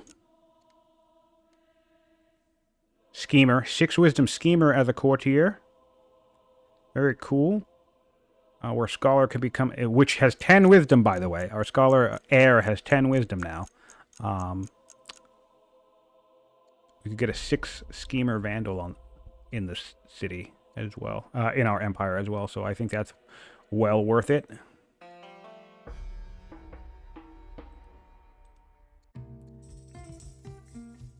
All right. Oh, this is perfect. This is perfect. I love this combo. So we still have established Zoroastrianism as a state religion, and this event gives you establish a state religion as an ambition. And unfortunately, we died, so this is now a legacy. But talk about the great... This is like the best combo if you can luck into it. You literally get 2 ambitions for the price of 1, because all you have to do is accept this middle offer, and then once he adopts Zoroastrianism next turn, it's going to kick off both these ambitions. So now that's that's perfect. That's the best combo. You don't always get it, but when you do, boy, is that really nice to get. And it's unfortunate because the first one already became a legacy, but 20 legitimacy just for adopting religion is just so fantastic. It's going to be 15 now, but plus the opinion boost from that event. It's like something like 80 opinion. Oh yeah, and this is all right. 80 opinion with the artisans for 40 years on this ambition, and then 40 opinion with the Zoros on this ambition. So this one combo of adopting Zoroastrianism is just going to go awesome. Yep, and we have a 0 courage zealot who is unfortunately ill. So we might have a bit of a secession crisis on our hands here. We have a 12-year-old educated politics student coming up next. Opinions are still okay in the Empire. I really want to see a Zorro being adopted this turn on Kush, on Blaj. Really will be beneficial for him to set up that religion, especially if this illness turns to doomed, or if this illness gets worse here. Yeah, he's literally sitting on 15 legitimacy and something like 120 opinion right now, from that one ambition. So hopefully we'll see that instead of the law. I know slavery would be attractive, but which is always the worst thing to say. Oh, we have our first wonder. I suspect this is the pyramids. And yes, it is. So we have the pyramids coming into Babylon. Okay, and we have slavery and serfdom in Babylon as well. All right, so pyramids goes to Babylon, which if Blaj was not thinking about wonders, he certainly is now. Nothing better to remind you that wonders are the game than a nice big flashing notification across the screen saying, hey, your opponent has built the pyramids, or is building the pyramids. Because that can always make you go, God damn it! So yeah, I suspect Blaj, if he hasn't already, is very likely checking out the wonder list. This is awful. Walls. Good God, everybody, walls. Bad build. Cliff, if you watch this after the fact and you want to know why I think this is a bad build, I'll tell you. You're playing on a tiny, ultra-wide map. We know you're going to expand further towards your opponent. You're still nowhere near your opponent. You haven't met your opponent. You absolutely do not need walls in this situation. Of course, I mean, you could be getting rushed and you not know it because you don't really have any scouting. Neither of you have scouting. But, I don't know. That's a tough proposition even on a tiny ultra-wide. I will say that an experienced player with the right layout... What are we talking here? The tiny... Oh, this is tiny ultra-wide? Maybe not on tiny. I was about to say that you could probably clear your entire side and maybe even settle your entire side in about 50 turns. I think it's doable. Depends on the faction and what you pick and how things go out, I guess. Which, I guess that goes without saying for everything, right? It just depends. But I definitely think it's possible for you just to kind of like sweep across the map lightning fast. Especially with a military archetype. That's one of the drawbacks of not building that early military unit, because I feel like Kush had a bit of a slowdown here. Yes, and as always, I'm sure these walls will show their worth in another 50 turns. I always berate people for building walls, and the next thing you know, a fight breaks out, and the wall turns out to be pretty handy. However, I'm pretty sure, even though that situation ends up being true, I think the majority of the time, the person who built the wall still ends up losing that game. So, kind of maybe case in point? ? I don't know. They're not entirely useless. There were some times where I liked to build them. And in fairness, complete fairness, it's tricky to know the difference of when you should and shouldn't build a wall. Oh, you know what? Never mind. It's autonomous. All's forgiven. I forgot. Zenobia's in the city. She's perfect and can do no wrong. She can build as many walls as she wants. Never mind. Everything's fine. This is the greatest wall I've ever seen because it's Zenobia's wall. It's the wall of Zenobia. Never mind. Cliff, you're fine. You're fantastic. Zenobia can do whatever she wants, guys.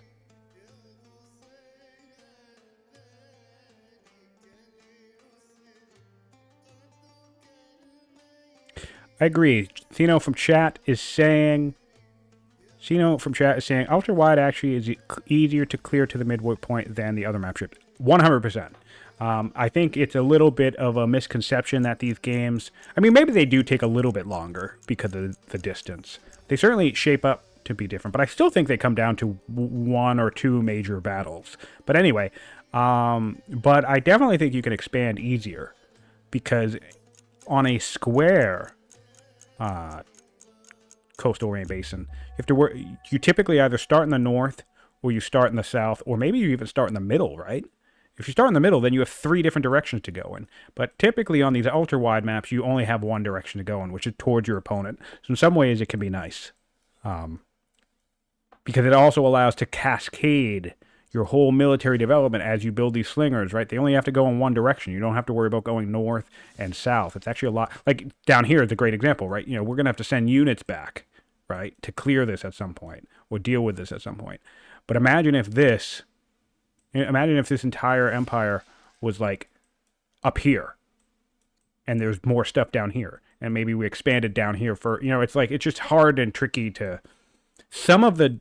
Even the dual maps that we've seen in this tournament has ultimately had only about half of the map be the main play area, because once you set up a border with your opponent, it becomes very, very tricky to expand while also receiving pressure or threat from your opponent, even if they're not even trying to attack you. But just the idea that there's 4 warriors or a couple of archers on your border and they could do something kind of necessitates that you keep units nearby to handle that potential threat, which makes clearing and expanding a lot harder.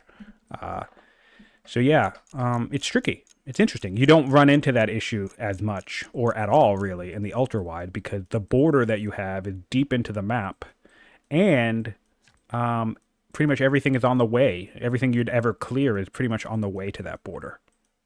So yeah, it's certainly a different experience. All right, we're getting 1 turn. We're getting sovereignty in 1 turn. Let's take a peek at where we are in the Babylonian tech tree. Really nice. So this is 1, 2, 3, 4, 5 laws. We do have forestry toggled, but I mean, we're very close to citizenship. We're very close to monasticism, so we could see pretty early 7 laws here. We are 12 years away from strong in our hunter's capital. Like to see some barracks get built there. I don't think we have military drill, but no barracks yet. And we're going to have developing in this sage's seat soon. So pretty much, if we did hit 7 laws quickly, we could start churning out unique units from this location. No garrison yet.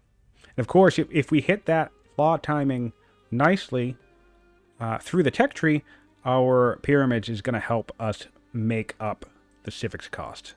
So I think in terms of all the things that we'll need, both the culture, both the civics from the pyramids, and then, of course, the science. We're making 65 science per turn now on turn 37. That's a great spot to be in.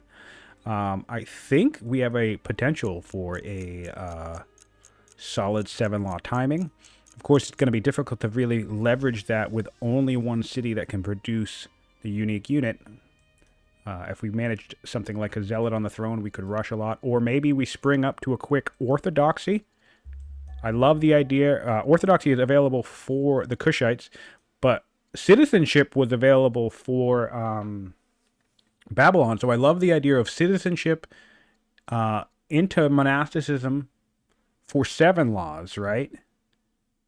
Adopt polytheism first, adopt divine rule, spread a shrine everywhere while teching into doctrine. So then you can switch into monotheism, adopt paganism as your state religion. You're getting 2 orders per city, right? 2 orders per city, and orthodoxy is online for the Babylonians. That would be my plan over in Babylon, at the state that I'm in currently. And then that ortho rushing capability gives me some quick, rapid-fire 8-strength unit tempo in my capital. Over in Babylon, over in Kush, however, we're looking at navigation now, doing some catch-up of some of the earlier laws. Doctrine is on the table. How long would that take? It's 600, and we are making 37 per turn. Oh yeah, that's like, what, 12 turns or some shit? Probably more.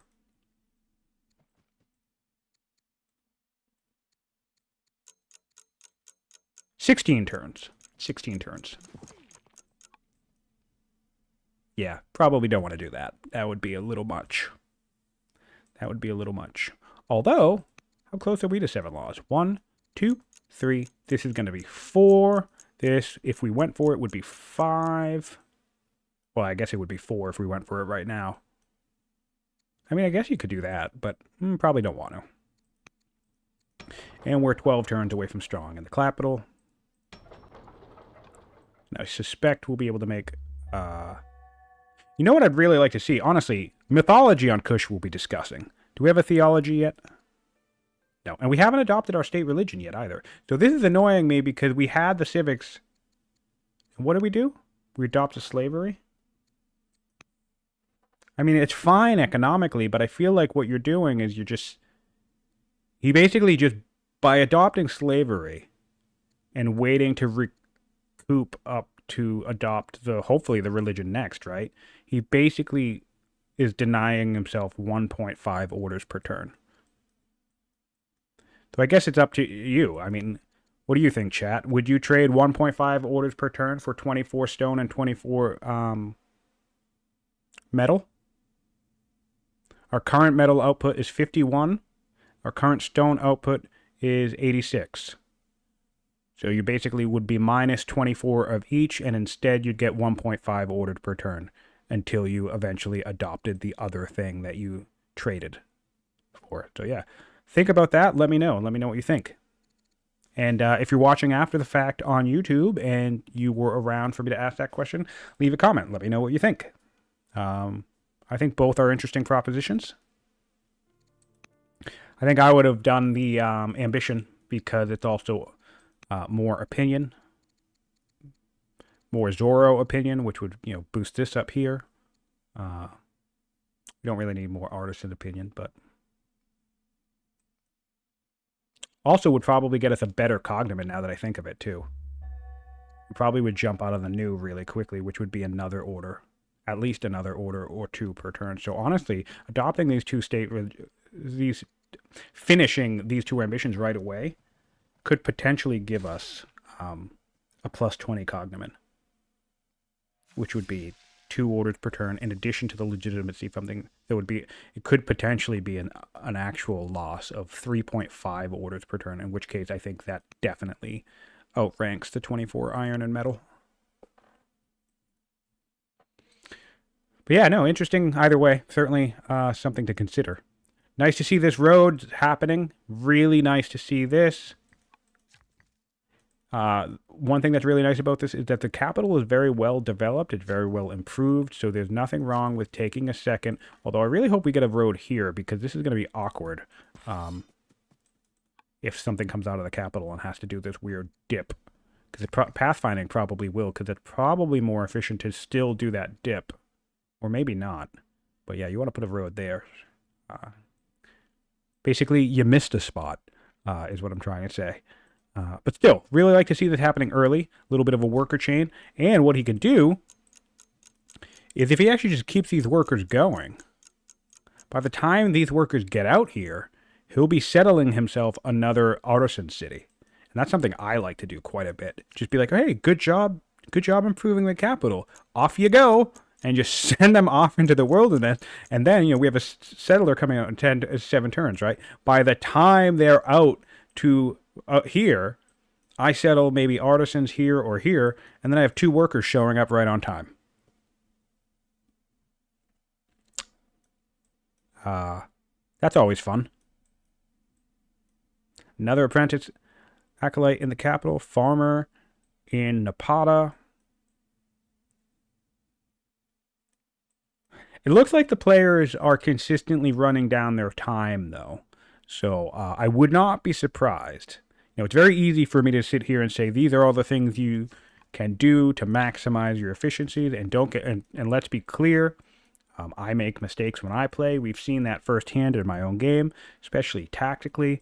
So it's very easy to look at the game when you're not playing it, when you have a clear level head without the time pressure, without the pressure of being live playing, and say, hey, do this, hey, do that, hey, do this. So always worth reminding everybody, both the players, if they happen to watch this after the fact, and of course you, the viewers, that it's easy to speak from a perfect perspective. An entirely different animal to play the game. But of course, it's still nice to talk about because I think we learn stuff.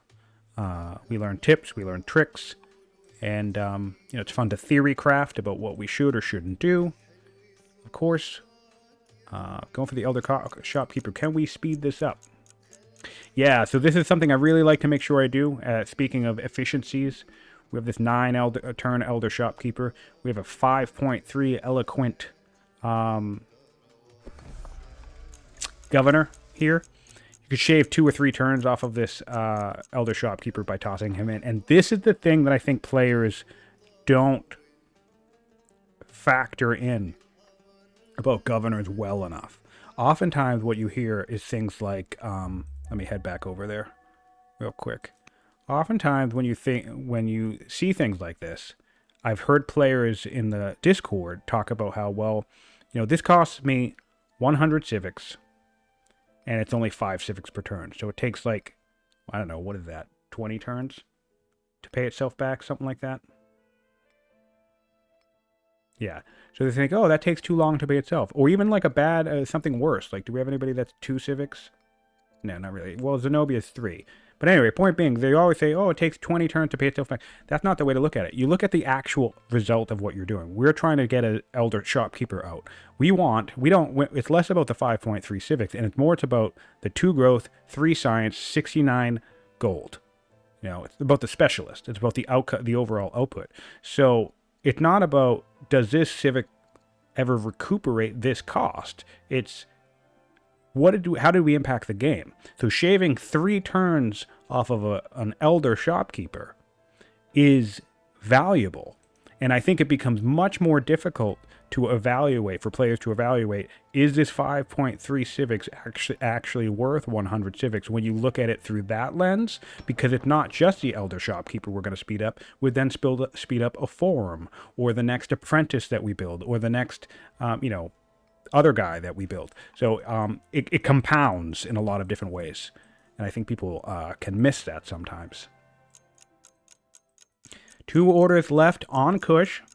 Only 10 seconds on the clock. So yeah, I think we're having a little bit of time pressure here on Blaj's side of the map. Although I guess there's not too much we had left to do. We could have come up here and healed this unit. So, a little unfortunate. 3 turns on forestry for the Babylonians. Their science lead is their main strength here. So I'll be really, really curious to see how this game pans out once our players have a border and are in conflict with each other. because I think both players are playing solid games, but there's just serious momentum, tech momentum behind Babylon right now. And we're at 70 science on turn 40, and Blaj is looking at 37 science on turn 40. So he's starting to, if we go by my usual rule of match the science with the turn you're at, we have, he's basically done that, right? He had 15 science on turn 15, and it's been rising steadily. 24 science on turn 26, not too bad. 29 science on turn 30. 34 science on turn 30. So it's like, 32 science on turn 28. So like this is like the gradual pacing that you want to see. 30, but 35 science turn 37, now 37 science on turn 40. Just slightly falling behind. Not the end of the world. He'll jump up. He's going to go up another 2 science there. He's going to go up another 1 science here. We have a wonder coming on. We have the Hanging Gardens. Hanging Gardens of Babylon. Nope. I'm wrong. Babylon's over here. God damn it. We have the Hanging Gardens of Kush. Never mind. Yeah, so he'll get another 3 science. What I want to be seeing here is maybe looking at governors. There's 3 science right here. There's 1 point science right here. 1.8 science right there. You could be thinking of, oh, well, I mean, yeah, he's got to adopt its religion.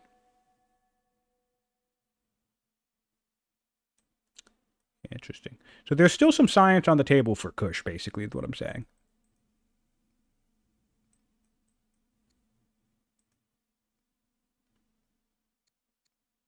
Yeah, there's probably about 5 science on the table for Kush, I think, through governors. Let's hop over. Oh, no, it came back, I guess. Yeah, so we're going Hanging Gardens. I agree that we probably should have grabbed Yaz quicker, earlier. I think Yaz is the one to grab. We already have monasticism. Also, I'm disliking that we don't have any disciple. Oh, okay. Here's one. A disciple's coming out now. Okay, never mind. Affable Zealot would be nice here. Speed that up if we want.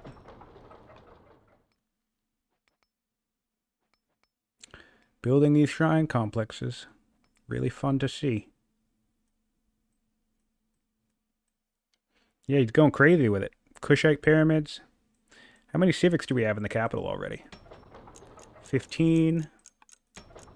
18 over here. Not too bad. Not too bad. Yeah, things in Kush are looking really good. I think the main question mark is going to be seeing if Babylon can turn their science advantage into a win. Zenobia is building us a miner. One of the things that you can manipulate with the autonomous rule, they don't ever build units. They always are looking to build specialists. So if you actually put something like a barracks here, they were very likely going to build an officer. So if there's no improvements, if ooh, excuse me, if there's very few improvements in the city, and you want to kind of dictate what the autonomous AI is going to do for you, well, decide, be very meticulous and intentional with what improvements you put there. And you'd be surprised that it doesn't really set you back all that much. Because, like, if you want this farmer, which we got, well, then you just build a farm there. If you want an officer instead of a miner, well, then you just build a barracks. And you wait for the autonomous AI to do it. It's probably a little bit more micro than most people want to deal with, but still manageable. Because, you know, when they have citizens, they can only build whatever they have improvements of, right? So you can manipulate it, because if there's no citizens, then they'll do projects. We can actually see there's already been a project in every city, and that's why, of course, we got the walls, stuff like that. But yeah, you can manipulate the queue a little bit.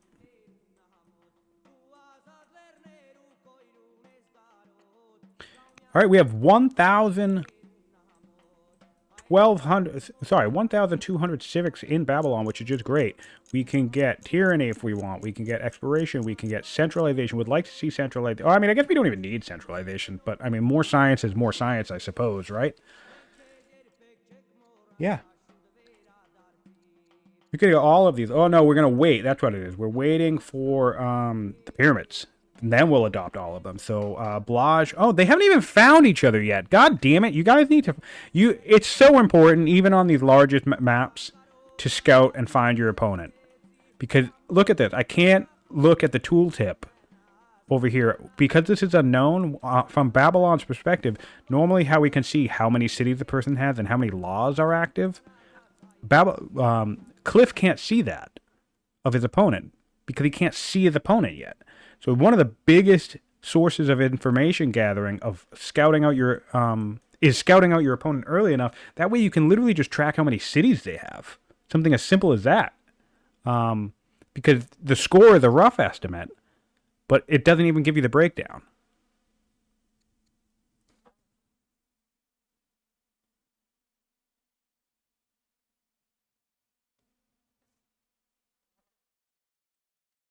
Yeah, no, the autonomous rule is great because it's 1 science per turn per population. So we have an extra 2 science in the city. And then, of course, Zenobia herself has a very delicious 5 wisdom. So she's generating another 5 science in the city right there. So that's about 7 or 8 science from our dear beloved Zenobia. Gorgeous. Greatest woman in the land. I mean, and not bad other stuff. Because she's the rising star, she gets your growth. Now, normally what I do when she shows up is I send her somewhere else. Typically, I kick her out of the autonomous city and I send her to my best science city. But it's honestly possible that the autonomous city is the best city. Even without... Yeah, it is, by far. I don't know why I did that the hard way. I could have just done this. Yeah, Sipar is actually the best. Even if you removed her, it's still going to make about 8 science per turn. That's always nice to see. Ooh, we can get peace with the Thracians if we want. I don't think we want peace with the Thracians, but we could get it. Looks like we're about to be clearing their cities, their sites, so. And our king is dead. So our 10 wisdoms, bold, educated, extravagant scholar has taken the throne. Extravagant is actually not too bad. A couple of decent events that can kick off of that one. So I'll try to keep an eye out for that to see if we can spot one of the lucky ones. I can't remember, because extravagant and exotic both have an X in the word. And both traits... There's another one, too. Is it corrupt? Or spoiled? There's another negative gold one, too. Anyway, all of these negatives, they're weaknesses specifically. Exotic is a weakness, right? Or is that one of the ones that's not either of them? Yeah, it's not either. Yes. It is. It's, okay, it's both of them. Extravagant and exotic have an event that can trigger off of them. That can be interesting. I forget which one it is, but I think it's... I actually think you could get a free elephant from it, to be honest. So we'll keep an eye out on that to see if Babylon ends up with a free war elephant. Would be lovely to see a free Stompy Boy show up. And now the Yams hate us.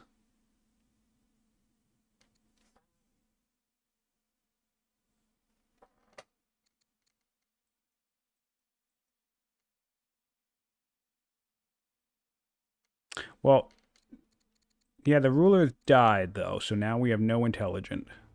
But we still have 11. We still have 11 wisdom on this ruler. Crazy. Crazy. 600 more science in the tech tree than Kush now.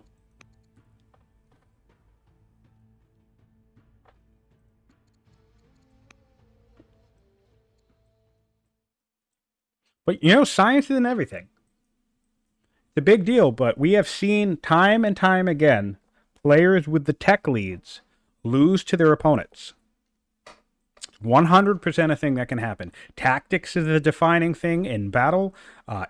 Economics is a defining thing long-term, strategically, logistically. Spiking your science dramatically is a very powerful, strong, early advantage, but it can't be the only thing that you rely on to get you through the game. So it's definitely anybody's game at this point, even with the 600 science tech lead. And there's certainly more time in the match for Blaj to come back. What I think I dislike, I've said this already, but what I think I dislike is we got monasticism, but we're not building monasteries, which is unfortunate. We have the disciple finally coming out. But I guess that's because we prioritize the apprentices for science, so he's still getting his science. I guess the disciple would have delayed that a little bit. Let's take a look at Kush's best growth city. What's their best growth city? It is Meroe, their capital, followed by Casa Ibrahim and Napata. So, oh, nice. And Zoro spread to Casa Abim. That's great. We can do a disciple from here once we get the state religion, which looks like we've assigned a governor, and we're not. Dude, if established Zoroastrianism goes to fails, I will lose my mind.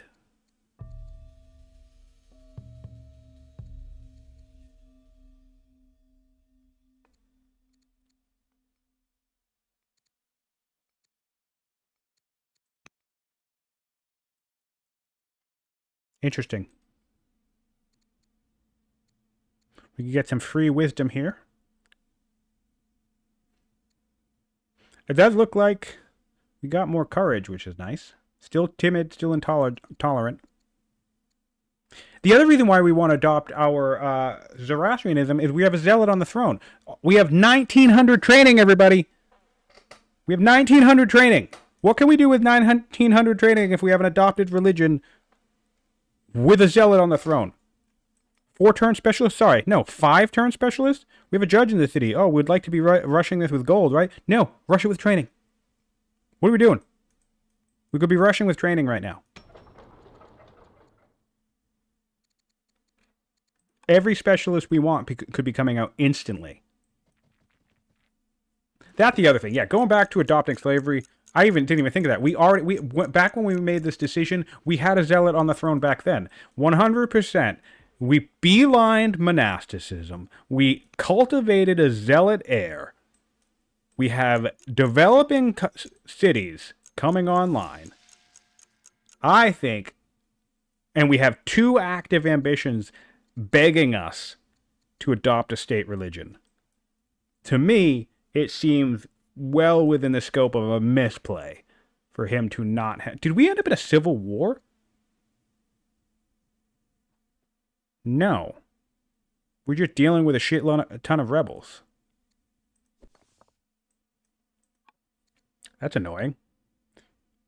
Well, also, this would go down, too. We'd get 40 opinion. We'd get something like 60 or 80 opinion if we adopted the state religion, because we get 40 from the ambition, and then however much we get from adopting the state religion itself. And also, yes, look, the zealot ability is plus 60 opinion for the leader's religion in state religion cities. Blaj, I know you're going to watch this afterwards because you leave lots of comments on my YouTube channel, which I'm so grateful for, and I appreciate your involvement. But here it comes, man. You're making a massive mistake. You're sitting on like 3 orders. You're sitting on like 120 family opinion.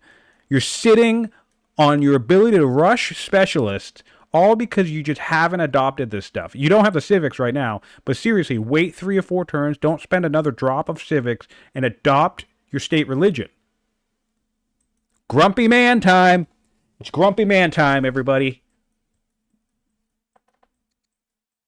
All right. Well, anyway, hopping over to Babylon, see what's going wrong there. We're on machinery. That looks nice. 1 turn away from the Babylon, from the pyramids, with 3 laws we can adopt. So we're going to get machinery and 6 strength unique units around the same time. We have 2 cultured cities.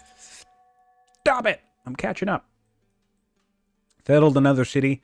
So this is our 6th city compared to 1, 2, 3, 4, 5, 6. Yep, 6 over in Kush. So we're 6 and 6 now. So Cliff has caught up.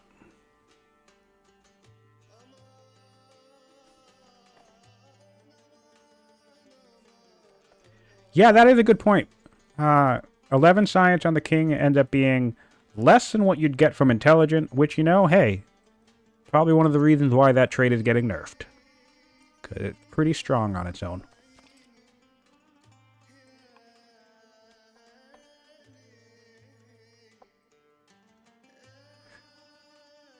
We have literature in Babylon. That's nice. All right, I gotta hop back. I'm a turn behind these guys, so I'm hopping back over to Kush. 7 turns on the Hanging Gardens. Dealing with more raids. Another 2 raids are going to be coming up, which is nice. You know, we got these Sentinel Slingers putting in work. Yeah, so we have a little bit of a crisis in Kush here. We have raids on the southern front, rebels on the front. What? No, the top front. And yeah, honestly, this city is going to be another rebel hub. Oh, finally, we dipped under a little bit. Great. Yeah, he'll have a nice opinion spike if he can get that religion online. He is struggling with time pressure, though, so you know, allow me to go a little bit easy on him. Because there's been a couple of turns now where we're running down the clock here. I mean, we have 0 orders left now, but we're running down the clock still. And a couple of turns I've seen him have 0 order, have like 2 or 3 orders left, and the clock pass over. So I think we're having a little time trouble. We have a 25% chance to get cursed or acquire the mysterious sword. Oh, and here we go. The extravagant. This is one of them. So check this out. Trigger extravagant, not the new. So this is what I'm telling you guys. I'm not going to go through the list of every possible one, but weaknesses typically, think about it in terms of everything we know about Old World, right? Every event you've ever encountered, the majority of them, right?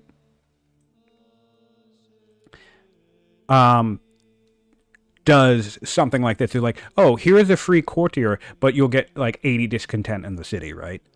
Or like the flood event. It's like, oh, you lost a bunch of stuff, but you know, it got pillaged or whatever, but you get like 4 legitimacy from it, right? So if you think in that term, the majority of anything that ever happens in this game is a trade-off. Very, very, very rarely does anything happen in this game that's explicitly just straight up, screw you, this is bad, right? So this is a great example of that concept in practice.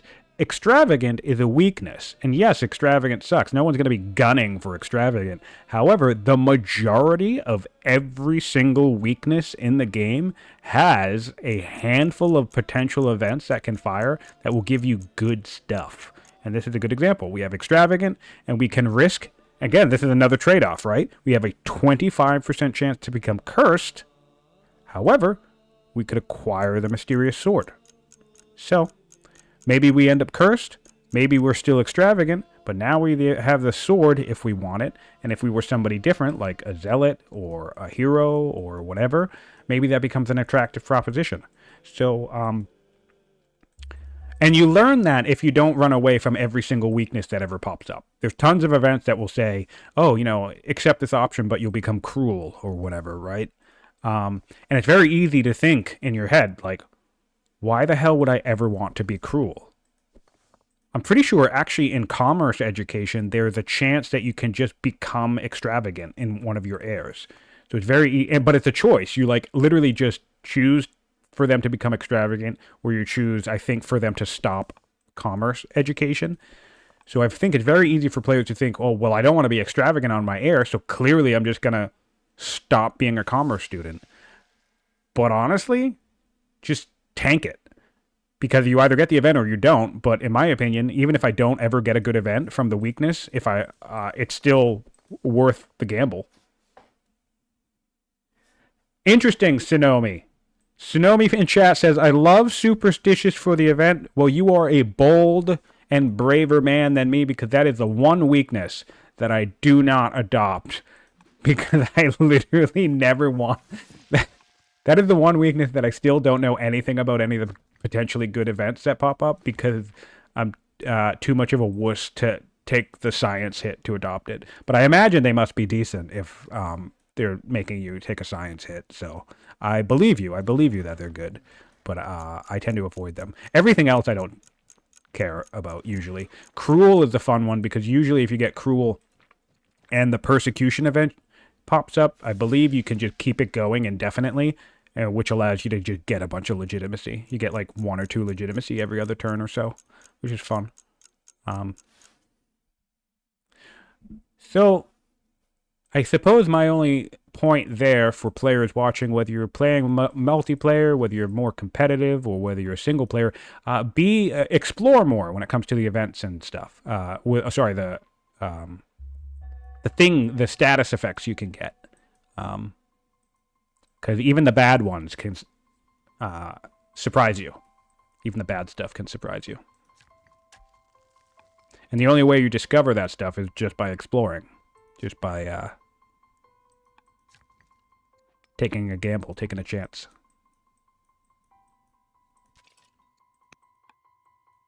'84 science on turn 46. We're just exactly where we need to be here. So solid. And so this is what I would be doing, right? I would be like orienting my game around ending. I mean, I don't know. It's smaller to do on a wide map, on an ultra wide map, so maybe I'd still be playing. I would honestly probably be playing greedy, quite greedy on this type of map. Which of course could always backfire. Even a tiny ultra wide can still end in about 80 turns. Be surprised. I don't suspect this map will, but this match will. But depending on the players, even this arena, even this size, can still end up being a quick 80-turn match.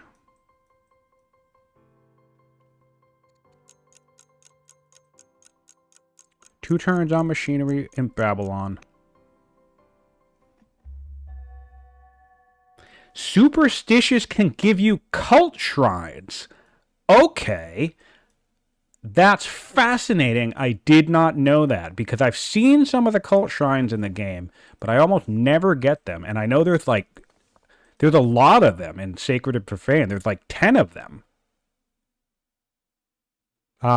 So yeah, there's like 10 or 12 cult shrines, and I've only ever seen like 4 of them. Well, I would not be surprised if that's one of the reasons why. That's fascinating. Interesting. Thanks for the tip. That's good to know. I wonder if the Cavalry Shrine is enabled in competitive mode. That would be a wonderful grab. The shrine, the Cavalry cult allows you to build horse units in a city in half the time. And it's pretty gross. I've gotten it before, but I don't remember how. So that would be interesting to see if you could find a way to get that. Or encourage it to enter the game. But yeah, I did not know that superstitious can lead to cult shrines. Cool fact. 42 science for the Kushites. So we're pretty much exactly halfway behind our opponent. Let's take a peek. Yeah, we took a dip here when the first ruler died, but we hopped right back up in Babylon. We are looking at nearly double investment in the tech tree. It's 78 science to 42, and that's a little bit higher actually because the turn hasn't caught up yet. But we're looking at about 1900 science invested into the tech tree for Cliff, and 1100 science invested into the tech tree for Blaj. Again, not insurmountable. Not insurmountable just yet.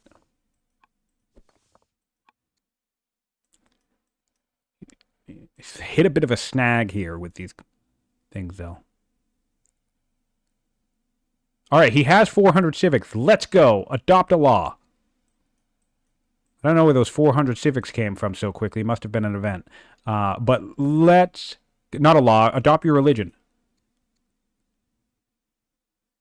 I hope he's not thinking. Of course, he wouldn't be thinking. I hope he's not thinking he's going to adopt paganism as a state religion because, I mean, why would you take either of these ambitions if you're going to wait for citizenship? We still have land consolidation targeted, which is fine. That'll help us boost our science up. We want to hope that Kush can get that at a reasonable time frame while maybe hopefully Babylon just ignores it, because that could be a decent equalizer for Kush.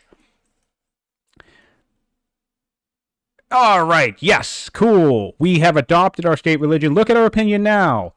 Fantastic. So no more rebels, solid political situation in Kush. We just got 15 legitimacy. Really, really nice. Really, really nice. We didn't get a cognomen because we already have the plus 20, so I'm not sure if we would have gotten one, but I still think we would have gotten this plus 20. What's the cognomen for the first one? Oh, no, actually, the first cog, I think, is the ready. Now that I think. The first cog in the main line is the ready, I think. So I'm wrong about that. He wouldn't have gotten a cog. Nomen. Able? Yeah, the able. The able. All right. So there isn't a plus 20 cog in the main line of cognomens. And what I mean by main line, I mean from the able all the way to the great. All of these cognomens are named after the difficulty levels. And these are basically the main cognomens that literally anything that could ever get you a cognomen gives you credit for this main line as well. And this is how you ultimately climb up to the great, as opposed to something like the wise, which you only get credit for a text discovered, or, the beloved, which you only get credit for courtiers. So these ones are actually easier to climb quicker because you get the same amount of credit for both branches, but the threshold to level up in these ones is smaller. Whereas if you go to the Magnificent, right, we're looking at 1,000 points for courtier, right, 100 point for a specialist train. If we look over here, courtier 1,000 and specialist train 100, but for the Magnificent, the threshold is 90,000. So how you actually bridge this gap the most, the best way to bridge up this main line is actually through finishing ambitions, because look at this. Ambitions and legacies are 12,000 and 6,000 points. They give you the most points, among other stuff. But everything else will funnel into that main line as well.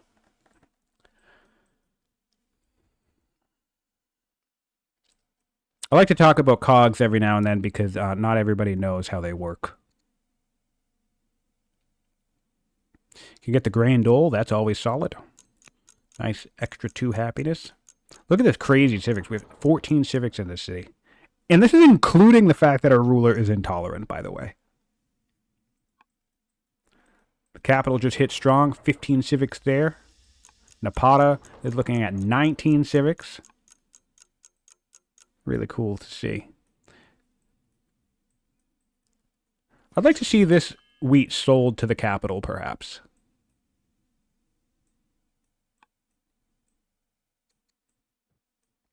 Let's look at the momentum of where we're at. We're still kind of doing some cleanup here. We have a settler on standby. We have some raiders down south that we have to deal with. And then we have a camp kind of out of the way. So then if we go over and hop on Babylon's turn, pretty much smooth sailing across the empire, but we're not making any real effort to expand further out. So what's interesting is that Kush has this city settled. And we have this city settled. Otherwise, we have the same amount of city sites.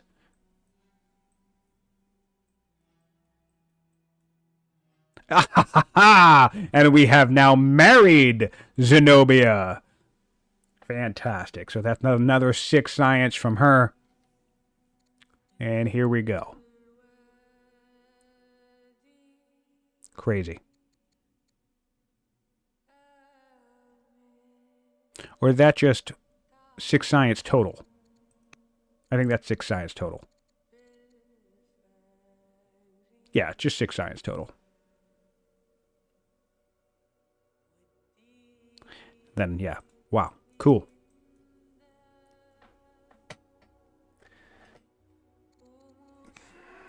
Goods boost now. We have hydraulics. We have a bunch of free stuff in the deck.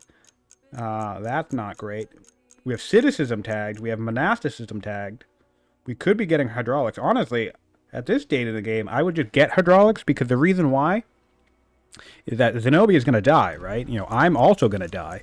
So I take this fast, rapid science boost right now, and I get something like hydraulics, and then with my decent culture, which I have, I run around and I put mills everywhere. That's going to help both my economy, and it's also going to boost my science another 20-ish points, so that once I die, you know, maybe I jump up to 120 points with the mills, but then when I die, I'm just going to drop right back down to 90, and I've created a buffer. That's one thing that's also easy to forget when it comes to, we can get a scholar. I think this guy's a bastard. Yeah, he is. Legitimizing him will give us some science, although scholars and zealots don't really like each other. But I think that's worth it, to be honest. Yeah, but one of the things... excuse me. One of the things that's important about a science boost that's character-based, so tied to your courtiers, tied to, someone like Zenobia showing up, tied to your starting ruler, if you started, like, intelligent on them. The most important thing, if your science is character-based, is to use that science boost to secure a better science income.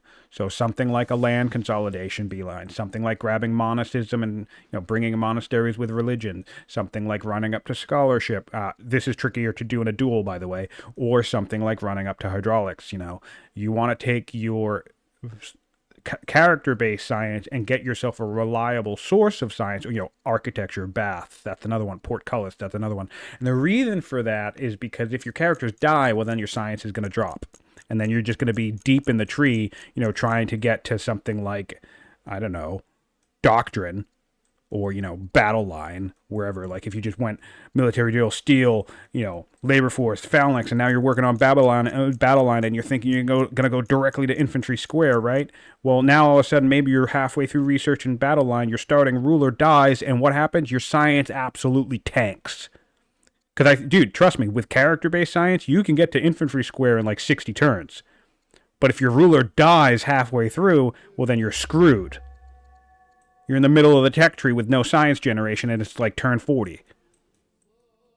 So yeah, it's better to use your character-based science to actually secure your science sources. Question from the chat asking, what is the progress from Kush on Legendary? We are 96 turns away from Legendary on Kush, so not making fine progress there. Compared to 129 on the Babylonians. So we're going to need to step up our efforts if we're going to push that out. The Mausoleum would be a really nice grab to help that along the way. You'd be surprised at how much the Mausoleum and the Jebel, combine these two wonders in one city. And that 98 turns can drop to something like 30 pretty quickly. So we'll have to keep an eye out for that. We have 710 stone. I'll do actually an econ check right now. 97 stone income in Babylon, 82 stone income for Kush. For iron, it's 56 for Babylon, 44 for Kush. 50 food for Babylon, just 9 for Kush. We're looking at about 137 to 112 gold. And only a little bit of lumber income in Babylon, but none in Kush.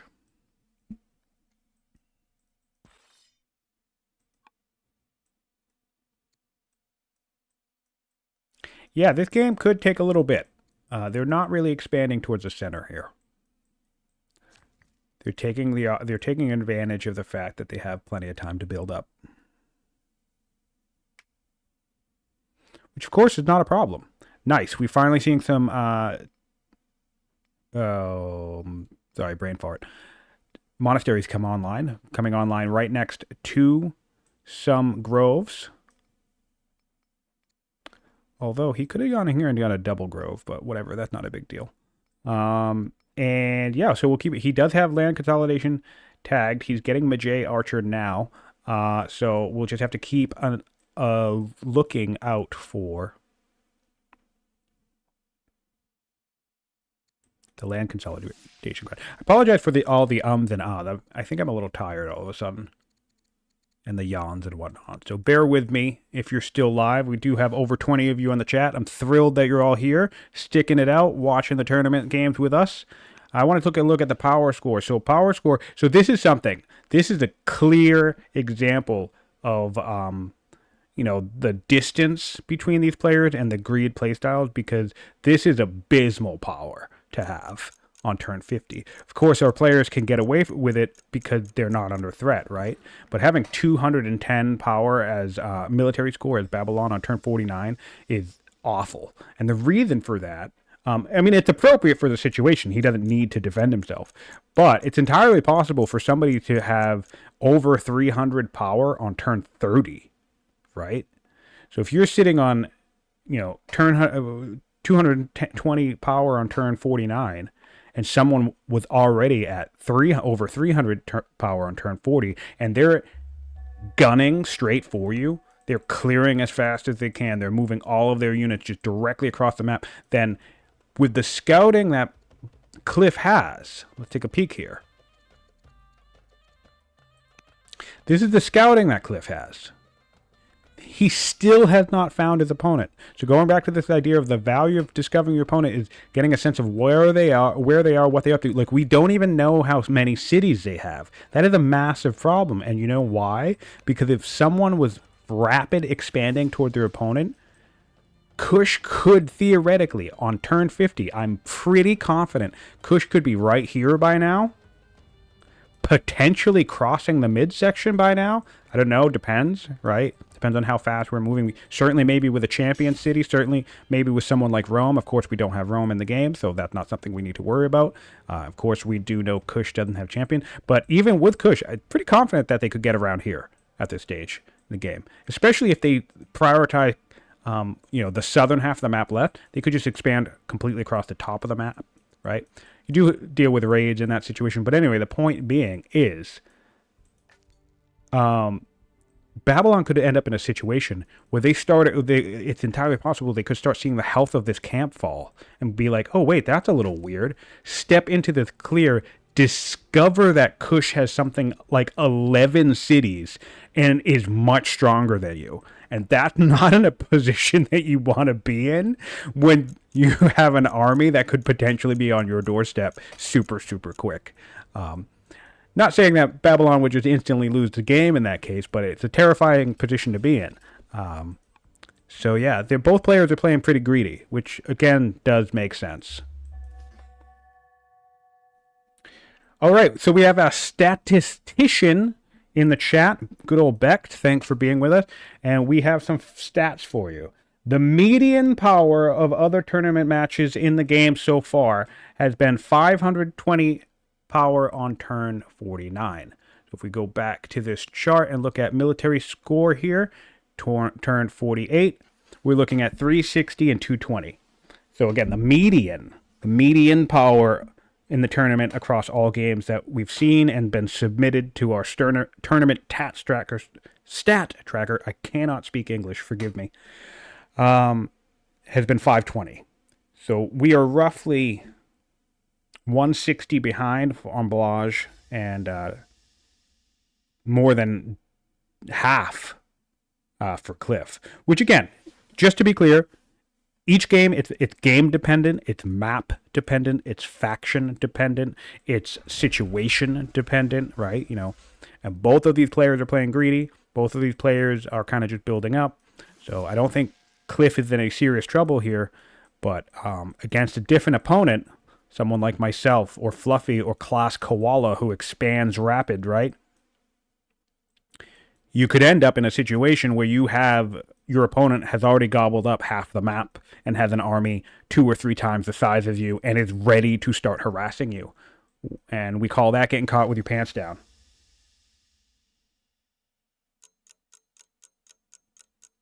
Oh, that would be awesome. Yeah. Yeah, someone said having the guy with the stats. Of course, you know what I could do? If I ever get a second monitor, I could also bring that up myself. I could have the stats live with me. We have 14 seconds left on the clock with 13 orders to spend. So I'm not sure what's happened. Blaj has been playing some pretty solid games. I hope he's doing okay today. Because this is a couple of times now we've really been running up against this. I'm even going to check that Discord chat to see if anything's going on maybe. No messages in Discord. Yeah, that's I find that interesting because Blaj has been playing some tight games so far. I mean, maybe he's doing his work returns. That's fine, I suppose. But he attacked. Maybe missed some movements up here, I guess. But yeah, so I keep noticing his turn timer is crossing over, and he has orders left. So I wonder if he's distracted. Maybe something's going on at the home or whatever. So I hope he's doing all right. Of course, that can happen. Sometimes I played one of my matches against Aaron. I actually had a migraine the entire time, but I didn't want to cancel the map, so I just played it out. I think it was like the second one. The second or first one, I can't remember. It wasn't the last one, thankfully, but I still... yeah, so... Yeah, I mean, sometimes life gets in the way. Happens. All right, now we... All right, so...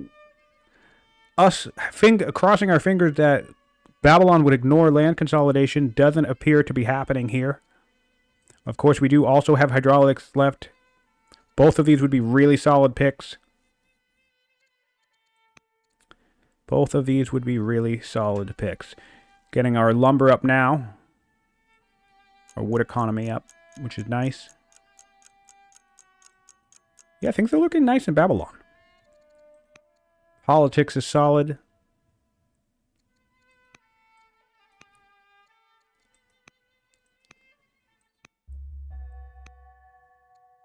The Hanging Gardens has been finished. We have opportunities to get... Ooh, we can get Herbalist and more Wisdom. Which is what we did. We got Herbalist and more Wisdom. We can get a dog owner. And we can send our child... to go get himself some edumacation.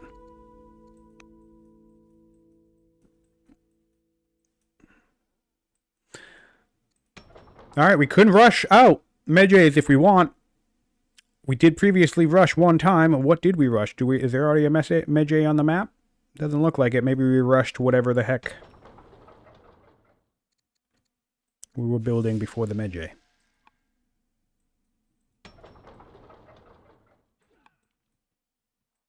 We have a settler coming out.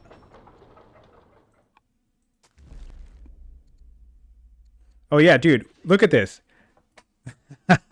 Mythology on Kush. Look at this. 33 culture. Get an extra 33 culture across all. Oh no, my mic's gonna fall. Shit. Apologize if this makes noise, but I need to fix my mic.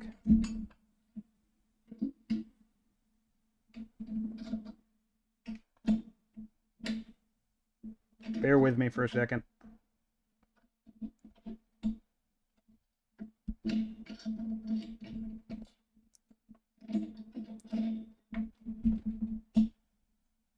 Shit.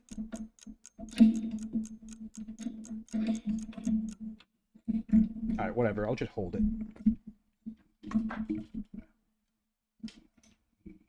Hopefully this works. Alright, I'm just going to hold my mic. I think. Alright, let me know in chat, starting now, if you hear too much ruffling or fumbling with the microphone or whatever, because I'm literally just holding it in my hand at the moment. And if that's making noise, then I'll try and set it back up correctly. 'Cause...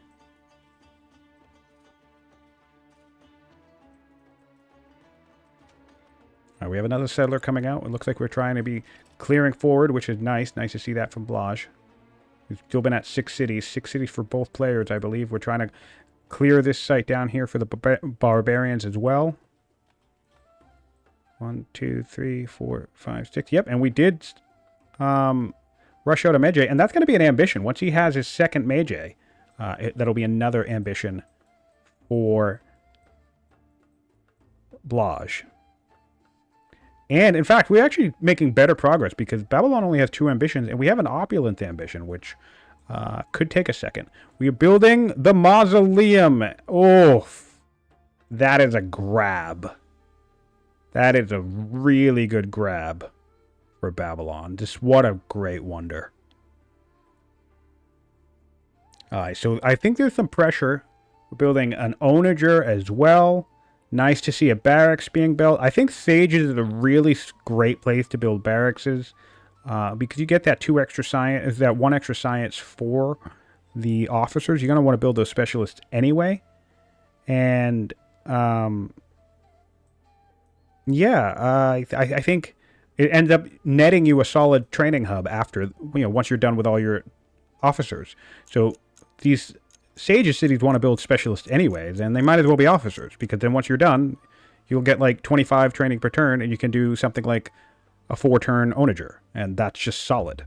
Right now we're looking at something like 13-turn onagers. No reason to have a 13-turn onager in a city like that, even if it is a quote-unquote science city.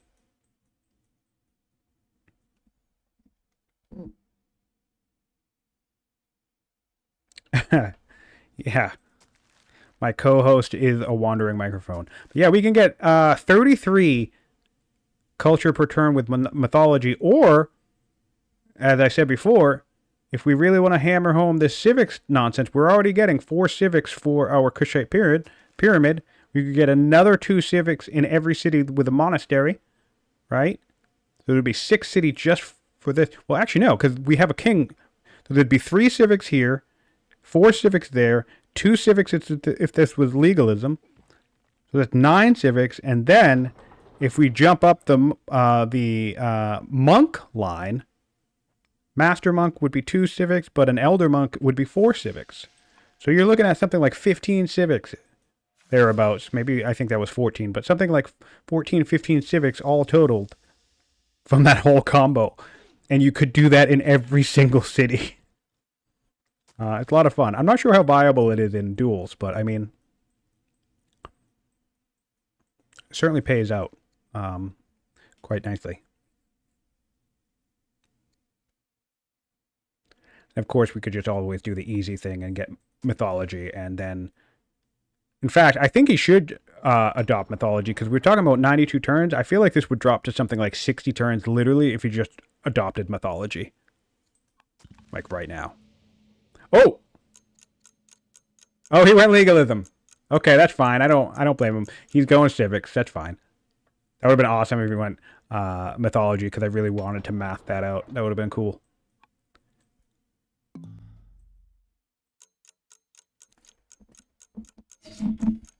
Alright, never mind. Holding this thing sucks.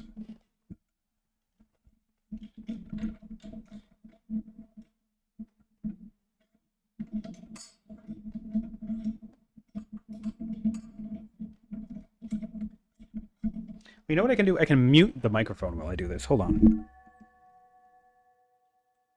You can tell I'm not cut out to be a content creator.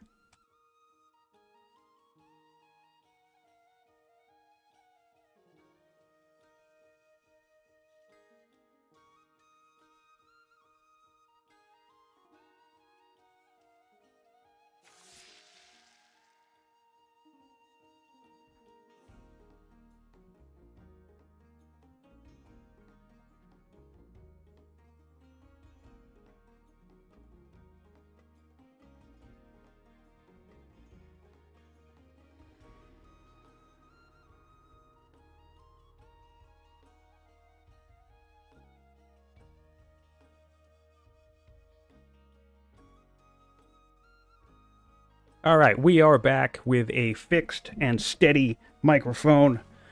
Thanks for your patience. Thanks for being with us live. Still over 20 of you in the chat. Appreciate you being here. Appreciate the views and the conversation. Of course, if you're joining us after the fact on YouTube, I also appreciate you being here. Give us a like, leave a comment, and go to the Mohawk YouTube channel. Find the playlist, follow all of the tournament stuff there, and of course, hop on to the Discord channel. The game itself, right on the main menu of the game on the bottom left, has a Discord icon. You can use that to join Discord there and join the conversation. You can talk to me, all the players, ask any rules questions, suggest stuff directly to the developers, argue with the developers if you feel like it. I like to do that. That's always fun. Yeah. Just don't be rude. And yeah, come join the conversation. Everybody hanging out on Discord is pretty fun. Let's see what we have here. We're going to clear this city soon. We'll settle. We have the mausoleum. We have some hamlets up. So we got that ambition, the 4 hamlet ambition. That makes sense. Building our wood. Double tutoring an heir again. Another philosophy student. So I have a sneaking suspicion we're going to be chilling with a economic kind of path line. A builder would be solid. Because, man, imagine churning out these wonders super fast now that our economy is really hopping. Blaj is gonna have to make some interesting decisions here. Would still really like to see the Yaz. If we went for legalism, the thing you got to think about is the Yaz is effectively like another legalism play. Bare minimum, if you're telling me that your civics, it's even better than it because it scales, right? But if your city civics are at least 10 per turn, the Yaz is 2 civics per city, which is the exact same that legalism is going to get us, right, from these monasteries. So we're already at nearly 20 civics per turn. So the Yaz itself is now worth 2 legalism monasteries in terms of just the civic output. So the Yaz really is a fantastic wonder. I think it's an underrated wonder because if you're set up for it, you can scale quite nicely. We have nearly 20 civics in this city, nearly 20 civics in this city. So you'd be getting nearly 4 civics in every city, and the ones that aren't, right? This city is 10 civics, so 2. So you're looking at about 2 to 4 civics in every single city. That's amazing. It's amazing civics output. It's better than legalism.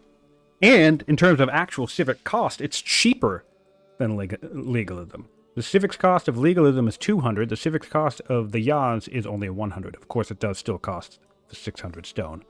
But, I mean, just spam quarries. We have our Acadian archer out. Which is nice. I think that might have been the free one. We're on land consolidation now, so our science is about to get even stronger.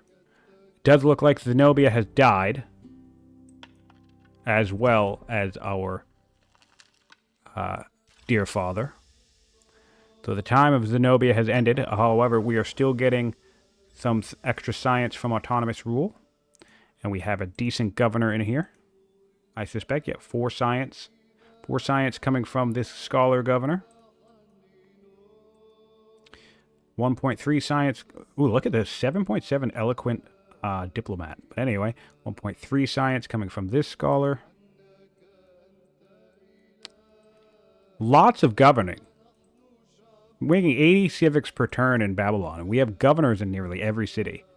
Every city but one. So that's really nice. We've settled this one. So this is our 7th city. I want to hop on over to Kush and remind us how many cities we have there now. So 6. So how about that, right? There was expansion momentum behind Kush early on. But actually, it's Babylon now that hits its 7th city first. And although, I mean, we could even force march, so they could be getting their 7th city on the same turn. Let's keep appraised of the science situation in the game. We're now looking at 2,600 to just about 1,600. So a 1,000 science gap in favor of the Babylonians. Yikes. Why are we grabbing food boost? Probably cycling to land consolidation. That would be my guess. Also, we actually have a deficit on food, which is unfortunate. That's probably one of the drawbacks of thinking I'm going to build shrines constantly, is that you can run out of food a little bit. Oh, we are getting the Zoroastrian wonder, which is nice to see. And we have a new ambition to get 6 Zoroastrian monasteries. So that's great for 2 reasons. A, we can achieve it, and B, it will keep us focused on building monasteries, which will be good for science. We are building a monk as well, which is awesome to see. So I'd like to see this get hard built. And then I would like to see him instantly rush with training Master and Elder right away, although he might not even have to with 4 turns. But really, you'd still save yourself something like 9 turns on that, and then your civics would just be so crazy. Let's keep an eye out on that.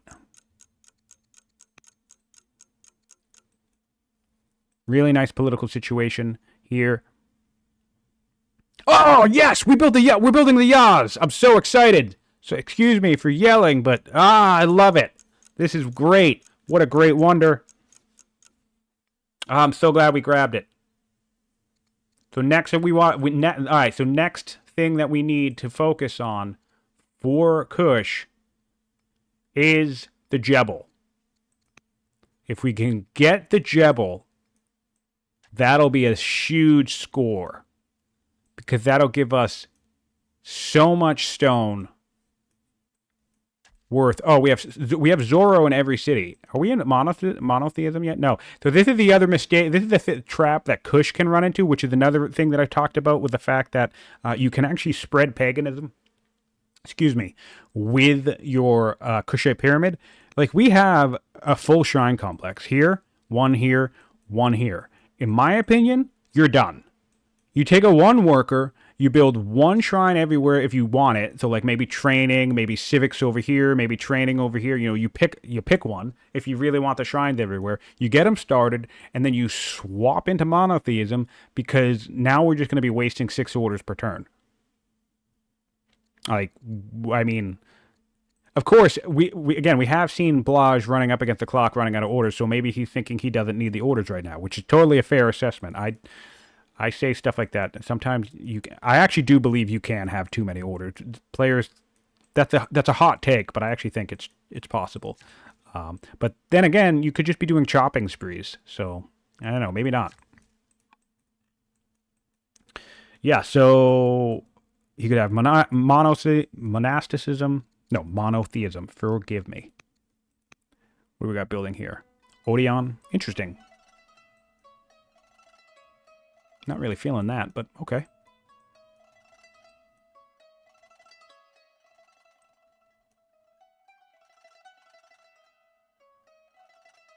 It's entirely possible that the first mausoleum we've seen in the tournament. I don't know for sure.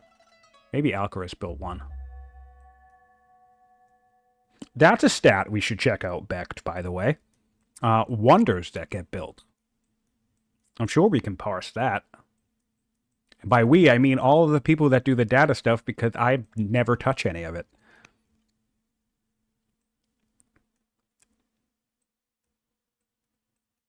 So 7 turns land consolidation on Kush compared to land consolidation hitting Babylon next turn. We already have 100 science. 100 science on turn 55 is exactly where you would love to be. I talk about the minimum, so at minimum we're talking 55 science on turn 55, which is good for Kush. We have 58 on turn 55. Great. But if you can double that, which is what Babylon has done, and also they've been doubling consistently, I mean, now you're at a point where you can start to deprioritize science and start focusing on other more important things like training and civics, and well, I mean, I guess their civics is fine too, but really just started focusing towards ending the game. Again, going to be harder with this type of distance, but he is starting to make progress here. Let's take a peek at that power score, if it's climbed up at all for Babylon. Not quite. 280 compared to 520 on turn 55. So Blaj is getting a little bit closer to that median of this general region. I'm not sure of the actual median of turn 55, but he's now around the median of turn 49 at least. So that's nice to see. And now, oh, looks like we lost connection to the server. We check in with everybody, see how we're doing.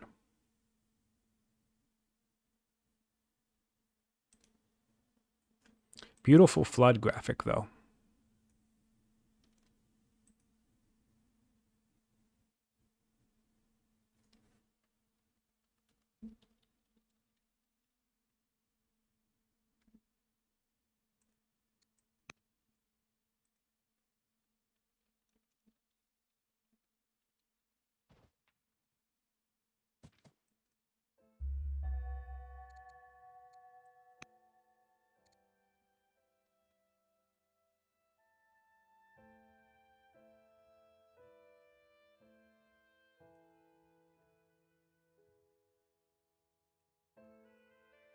Mm-hmm.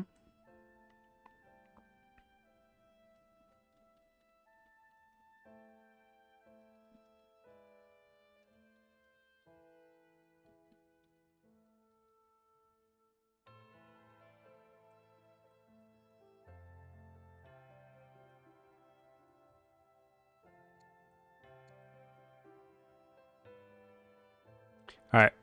Yep, Blaj got disconnected, but he's gonna get reconnected. What we could do...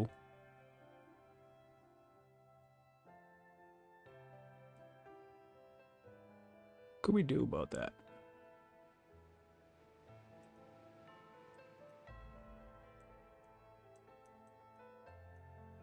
Interesting.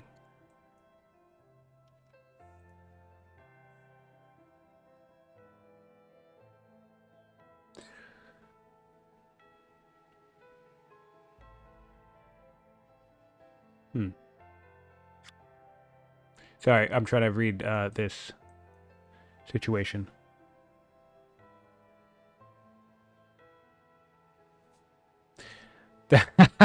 Okay, yeah, that makes sense. That makes sense. Chat says the mausoleum has been built once by Ice Matrix, and his game is greased against Kiriyama. Yes, that was a very pacifist game, so I'm not surprised. I think Ice Matrix built the majority of the wonders in that game, to be honest. I can't remember 100%, but I think that match might be the only game that might have concluded on points, or certainly very close to it. Ice Matrix got very, very close to the point cap before the surrender, I believe. Okay.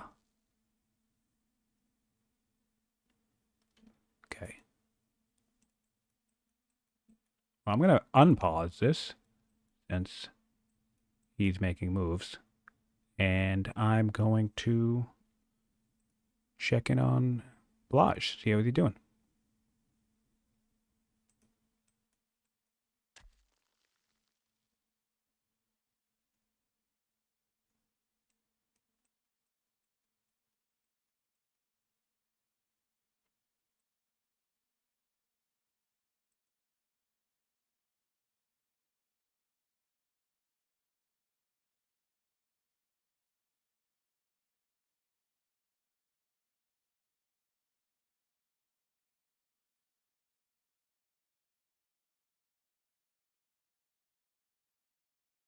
All right, I'm distracted from streaming. I apologize. All right, so we'll get back into it. So I was trying to keep updated on that situation. All right, we're going to be back to Blaj, and I'm going to pause this for Blaj because I don't know if he's yet back. I suspect he must be in the game. All right, so I'm going to give him a turn. I'm making an executive decision here, and I'm just going to give him a turn with the pause timer. Because I think half of his turn just got cut out when he was disconnected, and I think the turn passed over to Cliff before he was able to come back in, so I think he might have lost a little bit of his turn there. So I'm just going to keep it paused for Blaj for now, and I'll just resume it. Because it's possible that some of the order issues we've been seeing here in terms of timer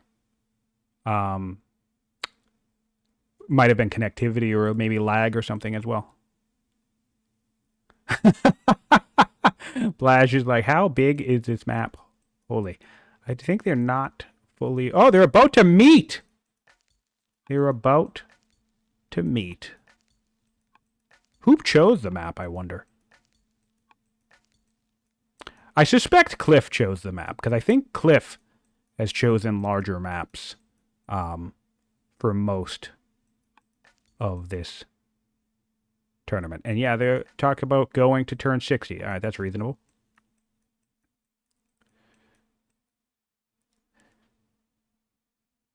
Yeah, interesting. Okay. So yeah, where was I? What I was saying? Cliff didn't realize it was this big. That's funny. I wonder who chose the map. I'll have to ask. I thought it was Cliff, because I think, if I recall in setup chat, Blaj let Cliff know to pick first. And Cliff did pick first. He picked Babylon first. So that tells me that Cliff must have picked the map. Funny, though. Yeah, tinies can be a little big.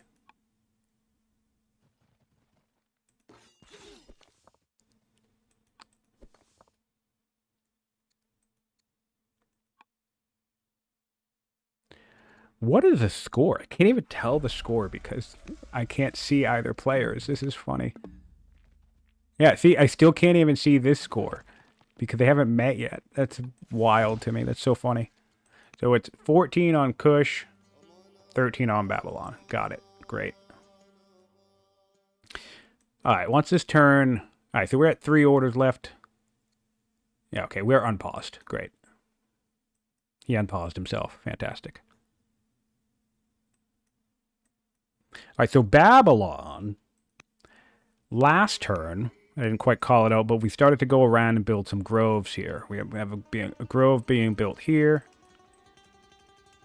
Barracks being built in the capital.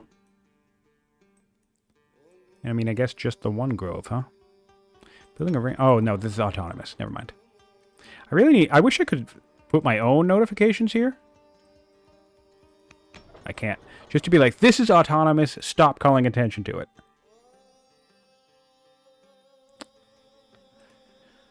No, turn 57 is not the slowest meeting so far. In fact, the game that was just referenced, Ice Matrix and Kiriyama, I don't think they met until something like turn 80. It was the most wild thing I've ever seen. In fact, basically imagine this city site in this game.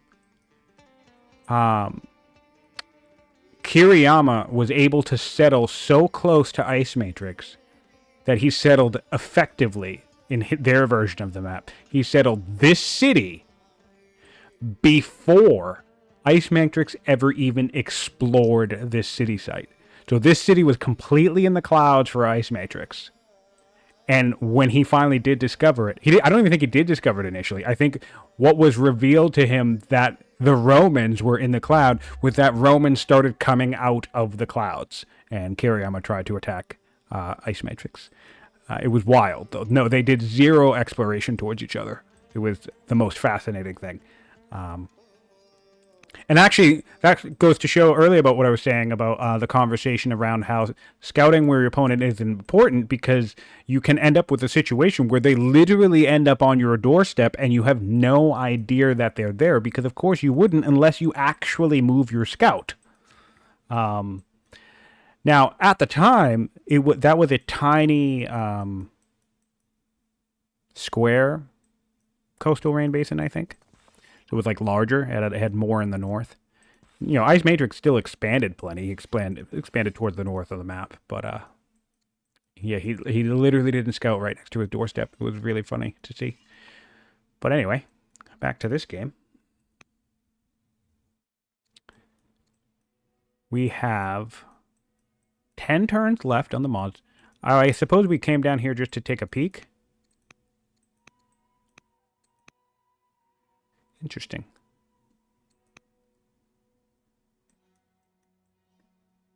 Oh, did that set up river? Ooh, nice. Okay. So that's going to clear that river. That's also going to get a nice connected status. I like that. Okay. If we settle over here and pop this cloud, we will grant us connected status all along the coast just because of right here. That's cool. Okay. I like that. That's nice.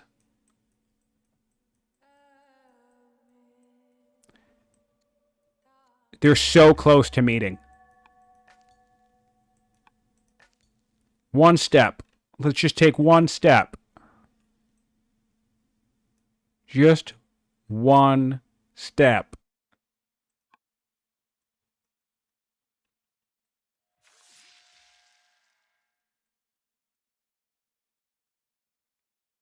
Really happy the Yaz is being built, though. All right, we're settling a new city. Probably artisans.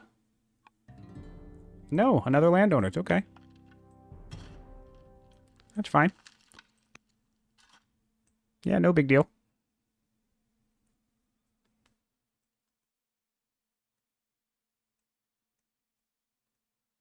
That is our 7th city.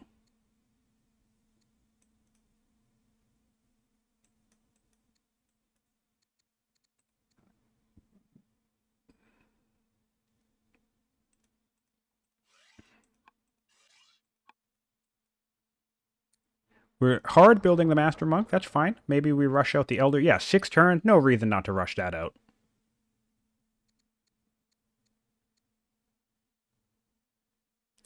That will give us 4.2 civics per turn, bringing us over 20.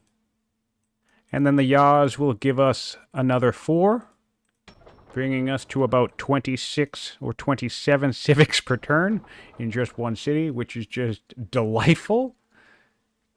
Much more difficult to get that level of civic, and that without anything like a courthouse. Yes, that is correct. Both players struggled with clearing barbarians on that game that we were talking about with Ice Matrix and Kiriyama. Yes, that was that game. And we just need to... So we have 6 orders left. 5 orders left. Take one step. 3 orders left. 1 more step. 1 more step. Come on. You can do it. 3 orders left. 7 seconds. I mean, we can move it afterwards. 5, 4, 3, 2, 1. All right, on to the Babylonians. Still. Move the thing. Or you. Let's go, Cliff. 2 steps. 1 step, 2 step. 1 step. Sorry, I apologize. I'm being annoying. All right, 2 turns and an onager. Let's keep an eye on this. I want to see when they meet. Ooh, can get Eagle Eye on this Acadian Archer. That's nice. Why are we building... All right, so Cliff doesn't realize that the road is doing what he needs it to do. Right? Is the road not doing what he needs it to do? I'm confused.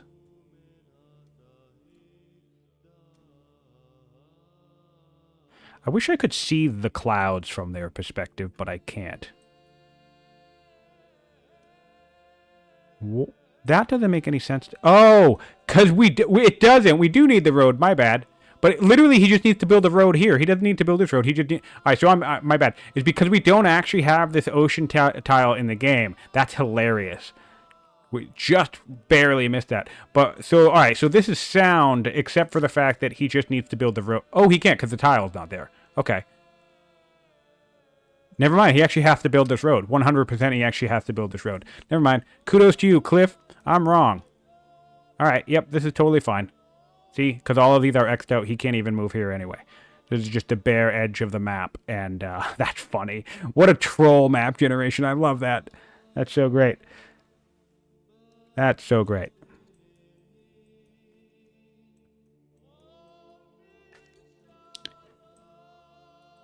star-crossed lovers like ships passing in the night.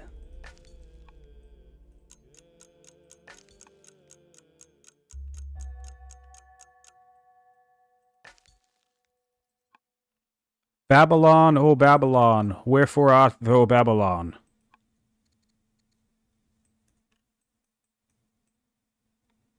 Dude, Kush is getting raided by this camp a bunch. That's annoying.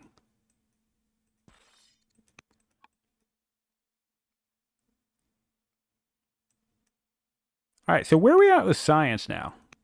How are we doing? 1,200 difference between both players in the tech tree, but only 40 behind on Blaj. Still not insurmountable. I think we're about to clear this site on this, yeah, on this side of the map. All right, we're catching up in terms of clear. And let's look at power. Okay. So yeah, there's quite a ways to go before they start threatening each other.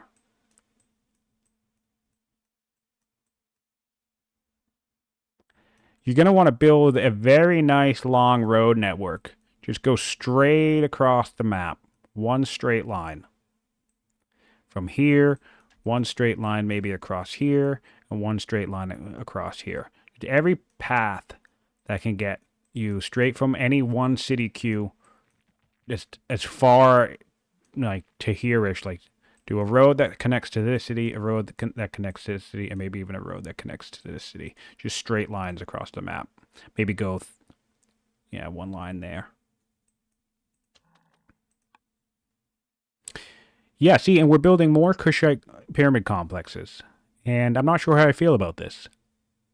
We'll certainly get some good civics boost and stuff because of the Yaz and all that fun stuff. However, it's a question of, is it worth 6 orders per turn? I don't know. Really depends. Maybe if the game really does go stretch long term, this play will come in handy. Of course, if we do get the Heliopolis, then never mind. We'll be very happy that we did this. But there's 63 turns in Babylon, and yeah, he had the mausoleum.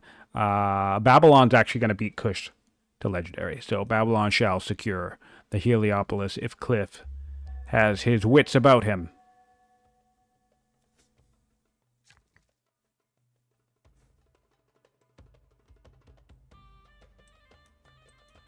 Yeah, that doesn't matter. Sino's pointing that grabbing a shrine and a pyramid gives you an extra order per turn. I don't think that matters. And the reason why I don't think it matters is because, let's look at it this way. This is going to take us 3 to 4 turns. So let's just call it 4 turns, right? This is going to take us 4 turns to finish up. In fact, actually, both of these would take 4 turns. So it's going to take us 4 turns of building to get that extra order. Fine. And then when we settle this city, which is not happening right now, so that's 1 more turn away, and then another 4 turns away, right? So the next order, and that's assuming that we have 2 workers on command ready to go to instantly build those 2 things, which we probably don't, unless we migrate these ones, right? So that's going to be minimum another 5 turns to get the order here. So basically the question becomes, at what point does the order that's already sitting here waiting for you outweigh and overvalue the potential amount of orders you can get from this? Is basically the logic, right? It's like, yes, we can get an extra order from polytheism. And then, cool, once we swap in, we'll have double orders because we'll get the order from the pyramids and the shrine and then the order from the monotheism in all of our cities. But the time it's going to take us to set up the order in every city from polytheism is costing us 6+ orders per turn. Because the other thing is, you do not need polytheism to build the Kushite pyramids. That's the best benefit of them. You can just build them wherever you want. They spread paganism. So you just need... Now, to be clear, before we swap, we don't have a shrine down here, right? So before we swap to monotheism, yes, I think for all the cities that we have, we should go around and build one shrine, and probably, yes, the Order Shrine. But we should do that quickly, and then immediately swap into monotheism as soon as we can, because every turn that we don't have monotheism online is costing us 6 orders, is basically the thing. And they were so close to meeting, but still don't meet. So close. They're so close.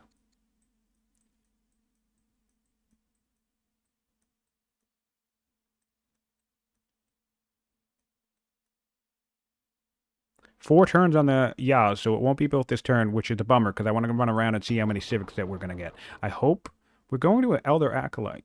Apprentice Acolyte after this. Oh, okay, that's fine. That's science, I guess. But I would really take the time to rush out a Elder Monk real quick. Would love to see that. Should finish the Master, rush out the Elder, top off those extra 4 civics, and then start swapping to your Apprentice.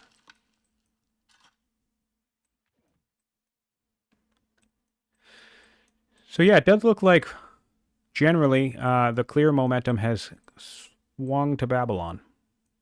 I'd be curious, is he at peace with the Vandals, the Babylonians? No, he's at truce. So he's going to have to keep fielding raids from down here, and that's going to be annoying with the way he's settled this. Because he has made this connection down here, by the way, which is nice. But it's going to be annoying with how he settled this, because he's going to get raids from the Numidians once he meets them. He hasn't even met the Numidians. That's so funny to me. Oh, that's so funny. And then he's going to have to deal with rage from the Vandals.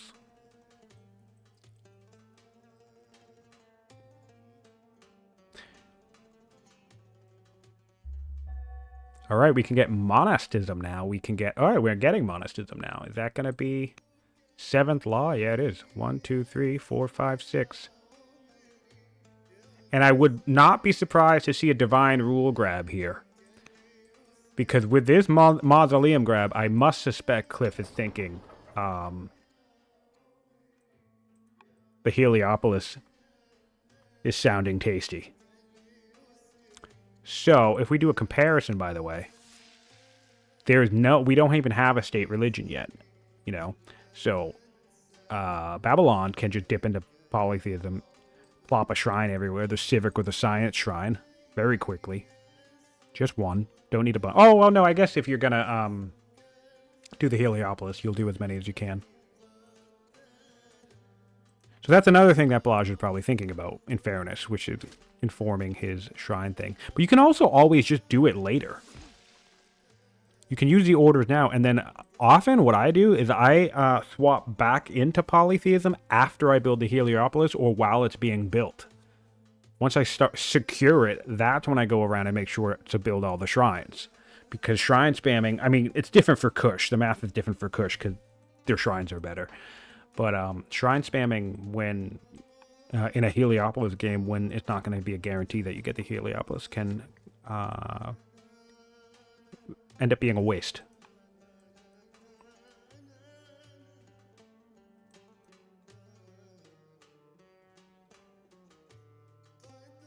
We have a judge. We have a humble judge with fantastic stats. 3, 3, 4, 3. Really great stats across the board. Babylon's culture is going to be fine. They make 29 culture per turn. It's about to jump up significantly with the mausoleum going to 21, going up an extra 21 culture per turn. So that's about to be 50 culture per turn in 7 turns. They're definitely not on track to get that coveted, 70 or less legendary city. Oh, yeah, down here. He could build the, you know what I'd like to see? Because we have the economy for it. Babylon. The Ishtar Gate's still on the map. We could solve that problem by tossing the Ishtar Gate out. It's only 2,800 gold to buy. And 600 stone. We have 100 stone coming in per turn. So we could absolutely target the Ishtar.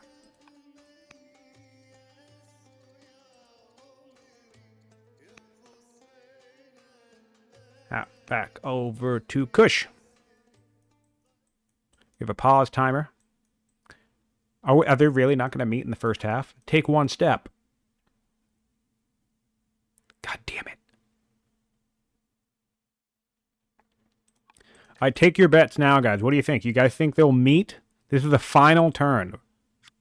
Blaj is going to take his turn and then save, and the session will be over. What do we think? Do you think they're going to meet before this game ends? Before this session ends? What do we got here? We have 3-hour session. Solid session being played between these fine gentlemen, these fine opponents. Do we think, after 3 hours and 60 turns of a game of Old World on a tiny, ultra-wide coastal rain basin map, that our opponents will discover each other for the first time?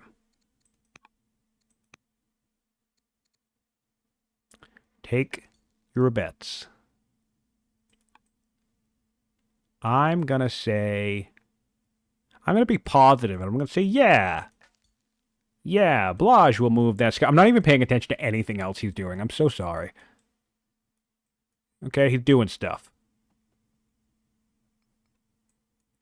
Getting his groves ready. He's got land consolidation coming out in one turn. Getting workers set up on groves. Going on shopping sprees. Okay, if you're going on a shopping spree, that tells me you think you have a lot of orders, which is fine. So now move your scout!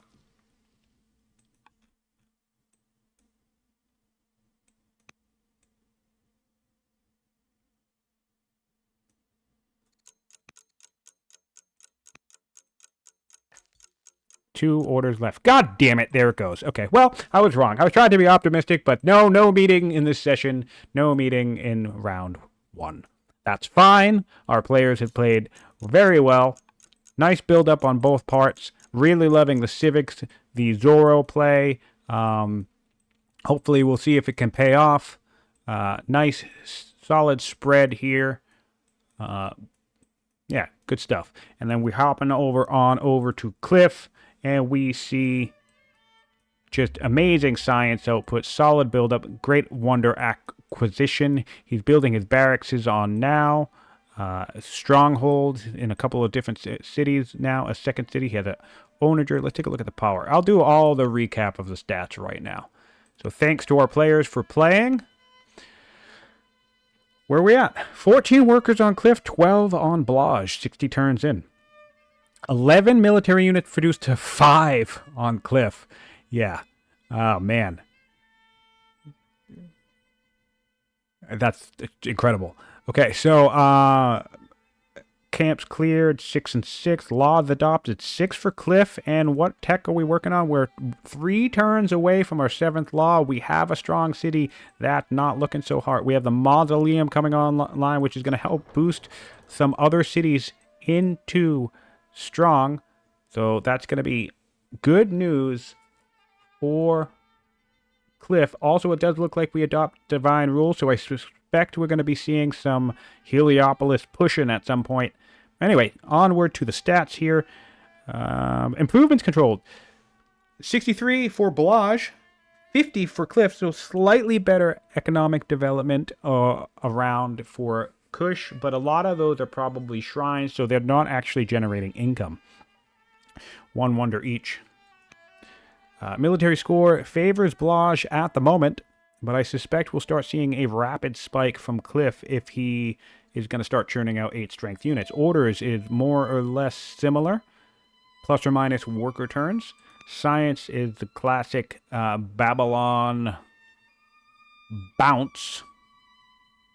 I don't know what that is, but basically we've had a scholar on the throne for most of the game. We've had sages, we've had intelligence to start. Now we're looking at a whopping 103 science per turn to Kush's 69 with a 1300 science tech lead in the tree itself. So that's looking a little tricky for Kush to overcome, but he's not out of the game yet. I think that pretty much leaves us where we are here.